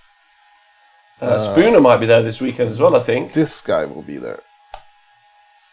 Oh yes, that's right. The famous Joe Purcell is going to be there as well. So that's so we'll give you some info about that next Monday, and then a week this weekend. Make sure you check out the Honest Wargame. We'll be live all weekend, bringing you our first live stream event. I'm very, very excited. It's going to be really fun. It's going to be cool. Good, isn't it? It's going to be good. Yeah. Live Street Hammer.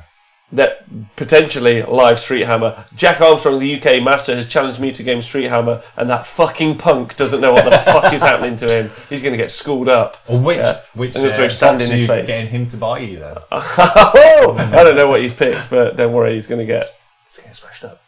So yeah, thank you to everyone. Thank you to everyone on Patreon, Twitch, Twitter, Facebook. Message us, tweet us. draw us pictures, write us poems. Kite can start wars. Kites can start wars. So we'll see you guys soon, and take care of yourself, and bye.